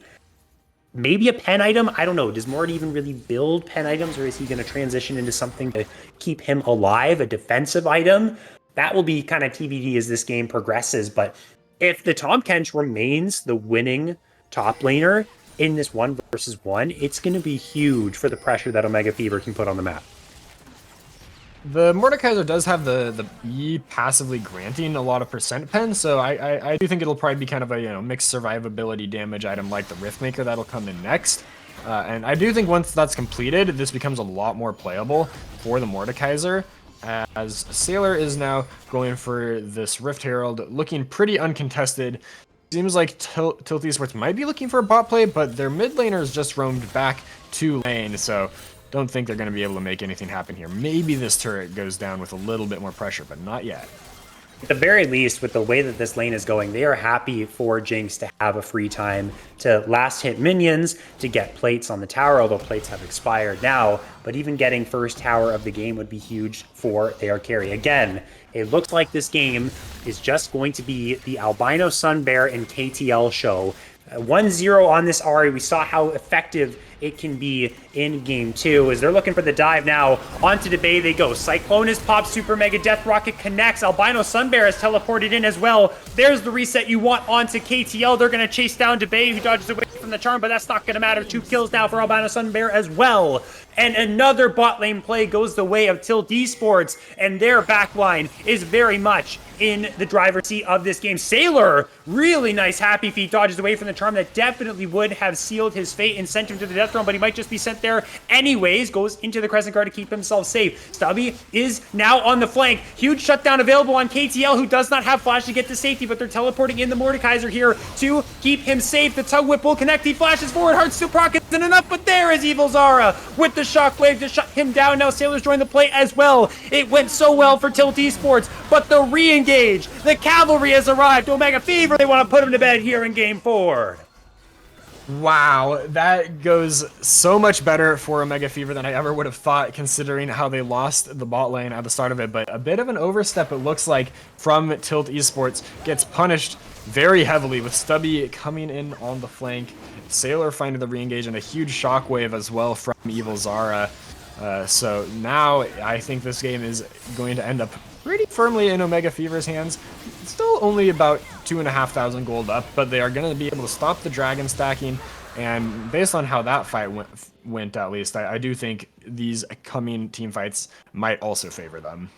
I think so as well. They just had to get out before that disaster struck. Stubby is the hero there, getting that damage that was needed. Honestly, I would say Evil Zara was more of the hero in that play because Stubby flashed forward to try and finish off the kill with his Heartsteel proc. Didn't quite have the damage, and I thought KTL was going to get out, but then Evil Zara's shockwave sent him to the death realm, and they had a good play. They just went too far forward. They got too big for their britches, and their hubris was their downfall, and now they're back in another position where it's Omega Fever that's ahead, and they've been so good in these spots, Potatoes. So far from what we've seen, once Omega Fever gets a lead, it's kind of tough for them to lose it. Yeah, I think they play a pretty good controlled game once they have those leads. Now, Tilt Esports still has plenty of ways to find openings in this game. Like we saw in game number 2, the RE can be so strong for them, and they have a lot of other ways to set up picks as well. I just really want to see, I'd like to see the Mord start to come online a little bit. Something else that Albino Sunbear Spirit looks Rush. good. They land the charm. I mean, this is nothing. They just walk it up. They're fine. Yeah, there's no follow-up. The Breath of Light is so powerful against, the single piece of CC that is the charm. It's not that much follow-up immediately available. And now Albino Sunbear might be in some danger in this 1v2. And you can't get away from an engage if it comes through. Sailor still has this Rift Herald, and I was saying that because he doesn't have Spirit Rush now since he used it aggressively in mid lane. I'm going to circle back to game 3, Potatoes. We saw not only Omega Fever thrive in this position, but Tilt Esports really struggle. Just like that, they're trying to make plays, and it really just wasn't anything that was good for them. They got nothing off of it. Let's see how this fight breaks out, though. That's a good hostile takeover. The Breath of Life will secure that away. The Shockwave brings everyone back in, but still no kills for Omega Fever's side. Say 10 and Kakolin will walk on free, but they should be able to walk down to the tier 1 now without too much contest.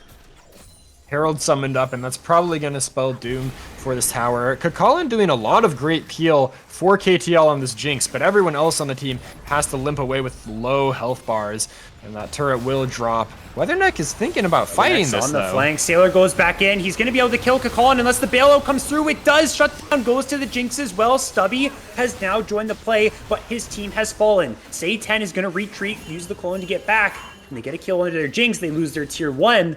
But it's something for Tilt Esports. W is so tanky on this Tom Kench. I thought there might be more of an opportunity for a fight for Tilt Esports to, try to continue playing off that pick they got, but the Kench can just stand there and say, no, that's no more of that. Honestly, this champion is so frustrating to play against. Here's the thing. Infinity Edge done for KTL does huge damage to the squishies, but against the Tom Kench, you don't do nearly as much. As Stubby's found the tongue whip, gonna get pulled back, but gonna re-enter the fight there with that abyssal dive, and now the Devour rolls through. Solo kill again, Stubby. This guy just doesn't miss a beat in these 1v1s. Somehow spots the Mordekaiser trying to back in that bush, use the blue trinket, and then, the abyssal dive. And the Tunlash and the Devour, it's all too easy for this Kench, who is now very firmly ahead. I mean, has been ahead for a while, but it is looking easy for what should be a tough matchup for this champion. Well, we would think about, that on paper. Honestly, maybe I'm just not in tune with the times. Maybe this champ is just broken, even after the nerfs, right? What are we doing here? Nerf this champion into the ground. I don't like what I'm seeing right now. But we also criticized the build of Weatherneck, so maybe that's also playing a factor in. Actually, itemizing into Leandries for that percent burn instead of the Riftmaker for that ramping true damage. So again, I mean, it works. It does well into the TK, but with the lead that he has, it might not really end up mattering. Yeah, I mean, I don't know if I even really finished the thought earlier, but with the Rylaids, it's like, sure, you're making the Kench stick on you, but that's kind of what he wants. We saw there. He just wants to keep hitting those Qs, and it's certainly not enough to get you away from him if he does land any piece of CC. Now, Sailor's going right on into Kakala, and Abyssal Dive will knock him up as well. There's a quick pick for Omega Fever. Now they're jumping onto KTL. Has Flash, has Cleanse, uses the Flash, but the Shockwave pulls him right on back. Abyssal Dive knocks up the Ahri and the Spirit Rush too. Right before our eyes, this game is blown wide open. Omega Fever, full tilt towards the Baron. And they're sending Stubby down too, who might be able to deny the Dragon from Tilt Esports. Say10 and Weatherneck looking in the area, but I don't know if they win this 2v1 even. It's going to be tough. I mean, he doesn't really have to engage anything. They don't even want the smoke either. They don't think so either. Potatoes are like, yeah, bro, we don't win against this chubby toad either. This guy is just too OP. And that tongue hurts. So we don't want none of that. The mental is just looking tough for Tilt Esports, maybe. I mean, this game was going pretty well for them earlier, but after one bad play, Omega is able to capitalize, find yet another winning team fight, and that should secure them 2 of these major objectives and bring them one step closer to finishing out this series. Tilt Esports, they had such a dominant regular season. 10-0 against everyone that wasn't Syndicate Coke. 6-1 in series score. Backs against the wall right here. What can they do to save their regular season? Their engage is thwarted. Debate is safe. Breath of Life comes through for the Amelia, but Naysayer is now in trouble. Is going to get dropped here by the Wukong. In the Death Realm is Sailor 1v1 up against the Mordekaiser, but KTL's been brought in with the Shockwave. Evil Zara doing the most on this champion to bring the win here for Omega Fever. Kakalin is next. Sailor and Stubby, the unstoppable forces for the side of Omega Fever. They are too tanky. They do too much damage. He's using the Blast Cone to track down this Ahri. He's looking for more. Can he find it? The damage is incredible on this champion, man. He's going to flash forward. He's going to gobble him up. Going to spit him out and finish him right off. Chef in the kitchen. That's the Tom Kench for you. That looks like, is that a 4-for-1 or 4-for-2? But it's a massive team fight win for Omega Fever either way. And they're going to get working on some of these turrets, using that Baron buff to take these objectives and continue working towards that series win. Hey, they're so close now. They can feel it. They know that this game is theirs. These plays are mounting. They continue to win. They know that with just a little bit more focus and resolve, Omega Fever, the 3rd seed from Group B, can pull off, I guess what we can say is that on paper upset against the 2nd seed from Group A, who you and I, Potatoes, way back in Champion Select for Game 1, were saying that Tilt were the favorites ahead of this. They were favored slightly, but I will give points to Omega. They were undefeated until the last 2 weeks. They dropped some games, but overall their season has been pretty stellar as well. And maybe they were just in a bit of a harder group. Who knows? That's kind of what we're here for in playoffs, to find out what the difference really was. It all matters about how well you perform on the day, how well and prepared are you to bring your all in this best of 5. And right now, Tilt Esports, it doesn't look like they have a whole lot left. But we saw in game number 2, Omega Fever in this same type of situation. They were still able to fight back a little bit. Can that same fight be found from Tilt? Can they find some type of angle to maybe knock out the backline, keep your Jinx safe so that she can knock down these really strong frontline members in Sailor and Stubby? Potatoes, it really just doesn't look like it's possible, especially not with the lack of attack speed on the Jinx too. Yeah, that's kind of what you mentioned earlier, is that, going for this lethality build, it really does hurt your ability to kill characters like this Kench, who is one of the most fed people in this whole game. If he never dies, he can kind of just walk through in 1v5, and it's a similar story for the Xin Zhao as well. 7-1 on him, 5-0 on the Kench. They just don't take damage. Nice. He's like 5 versus 1 right now, Potatoes. He doesn't care. He's charmed in the middle of 5 people. He's taking a lot of damage now because he's the only one getting hit upon. Now he's getting very low. Now the shutdown goes to the Jinx. This is your moment here, Tilt Esports. He went too far. He flew too close to the sun. He found out that when you do that, you burn up. The Kench is down and 1k will go over or something like that to the Jinx. Master Curse continues to be way more real than I would have thought. The supposedly immortal Kench, playing a little too confident, goes down, and the kill goes to the Jinx as well. So that's a third item completed for her. Gonna help take out these frontliners and the squishy members of Omega alike.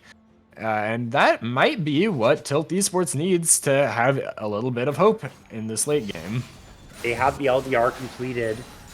It's not a mortal reminder, so the healing potential of the Tom Kench is still there. But I think with the way that he's built more for burst. Until a Zeal item comes online, which you can see the dagger in that 6th slot, it's going to be a Zeal item, which will give him 100% crit. It'll give him some more attack speed. That's when KTL will be online. That's when KTL will be at maximum strength here, and when I would actually feel that Tilt Esports are out of the gutter here, which they've found themselves in for the past couple minutes. They want this objective bounty so badly to help complete those items. They walk up for it, but they recognize the risk and back out a little bit. We might see a scuffle over this dragon, which is spawning in 30 seconds now. OGF taking a lot of vision control in the bottom river, but there is a flank ward that has gone unspotted for Tilt Esports so far. It has, and if you're thinking about someone with a flank, you're definitely thinking about Albino Sunbear. Just has to make sure he's not camped when that teleport rolls on through so that he drops, but they're going onto the Ahri. That ball delivery system, that was gorgeous, my goodness! The Ahri is wiped off of the fight. Sailor's trying to dive onto the Jinx. Can he grab her? He cannot, but the Devour from Stubby will keep his jungler safe. They're on to say 10. He's got nothing left in the tank. Stubby's onto the Jinx. She can't really do any damage to this champion. My gosh, potatoes. Omega Fever, they want to end this game right now off the back of a gorgeous play to start off that fight. That ace felt like it came out of nowhere. TES and OGF both so grouped up on each other, and it felt like, yeah, a team fight was brewing, but I didn't think that it would be the Assault hitting the Ahri to start it all off. You've got frontliners who I think you would much rather have eat that, but instead it's the Tom Kench into the Orianna that finds the shockwave onto a key member, and now the game is coming to a close. That's it. That is the series. Omega Fever in 4 games take down the 2nd seed out of Group A. Tilt Esports World Enders going home in the quarterfinals. That's what playoffs is all about. That is why they are so exciting, because you really don't know, even with on paper advantages, their record was a little bit better. It all comes down to how you perform right here, right now, and in this series, Omega Fever were the better team. Omega Fever proving they can punch up and take down other teams you might think would be the favorites on paper, but really solid games. Every game that Omega had a lead, they closed it out with pretty much no lost team fights, which is, I think, a really good way to play. You want to be in control. You want to, push your leads and make sure that every time, yeah, you might lose some fights, but if you're picking up something more elsewhere on the map, that's fantastic. And that's how Omega Fever played this whole series. Confidence, cool, calm, collected with the leads. Made a couple mistakes, like when Stubby got caught out outside the bot lane tier 1, but they made the play to make up for it. The Ash Arrow, the Abyssal Dive with the Shockwave. That was just beautiful. I can't stress it enough. It was just so insane how I was like, okay, they found the engage onto Ahri. This is really good. Oh my gosh, where did her HP go? It's absolutely missing into, okay, now the game's over. Now the series is over. It happened so quickly. Omega Fever, they just looked absolutely dominant outside of that game number 2. And even in the game 2, they drafted a little bit too sort of oriented towards the late game, and they kind of suffered for it. But overall, they looked like in those 3 games, they just had more coordination, better communication, better game plan going into the majority of the games. And that's the reason why they are moving on. So as a final point, I guess we can talk about who would you say for Omega Fever there, Potatoes, was I would say the MVP for them? Who did the most across this entire series, and that you would say deserves the shout out?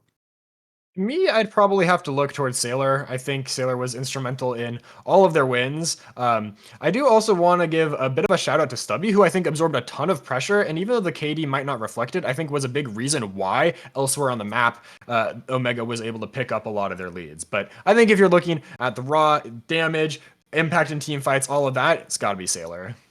I absolutely agree. The game 3 for me felt like his magnum opus, if you will, because honestly, that performance was so strong on the Shyvana Deathless, constantly making plays happen. And then both Xin Zhao games were absolutely incredible as well. And Omega Fever, we move on to the semifinals. We'll wait to see the updated bracket and who their opponent will be for next week. And I hope to see all of you there next week as we're getting ever closer to crowning our Titan Esports Fall 2024 champion. And we will continue with the semifinals next week for the stream. But that's going to do it for us this week, this time around. I want to thank everyone for watching, tuning in, chatting, getting involved with the community in the matches. We love to see that. Thank you to Wookie, who was our fantastic producer for the night. My name is Ferris. That was Mr. Freedom Potatoes. Thank you so much for watching, and we'll catch you in the next one. By my side, one time from side to side. Out you by my side, I can't go outside. Out you by my side, I can't go outside. Out you by my side, I can't go outside.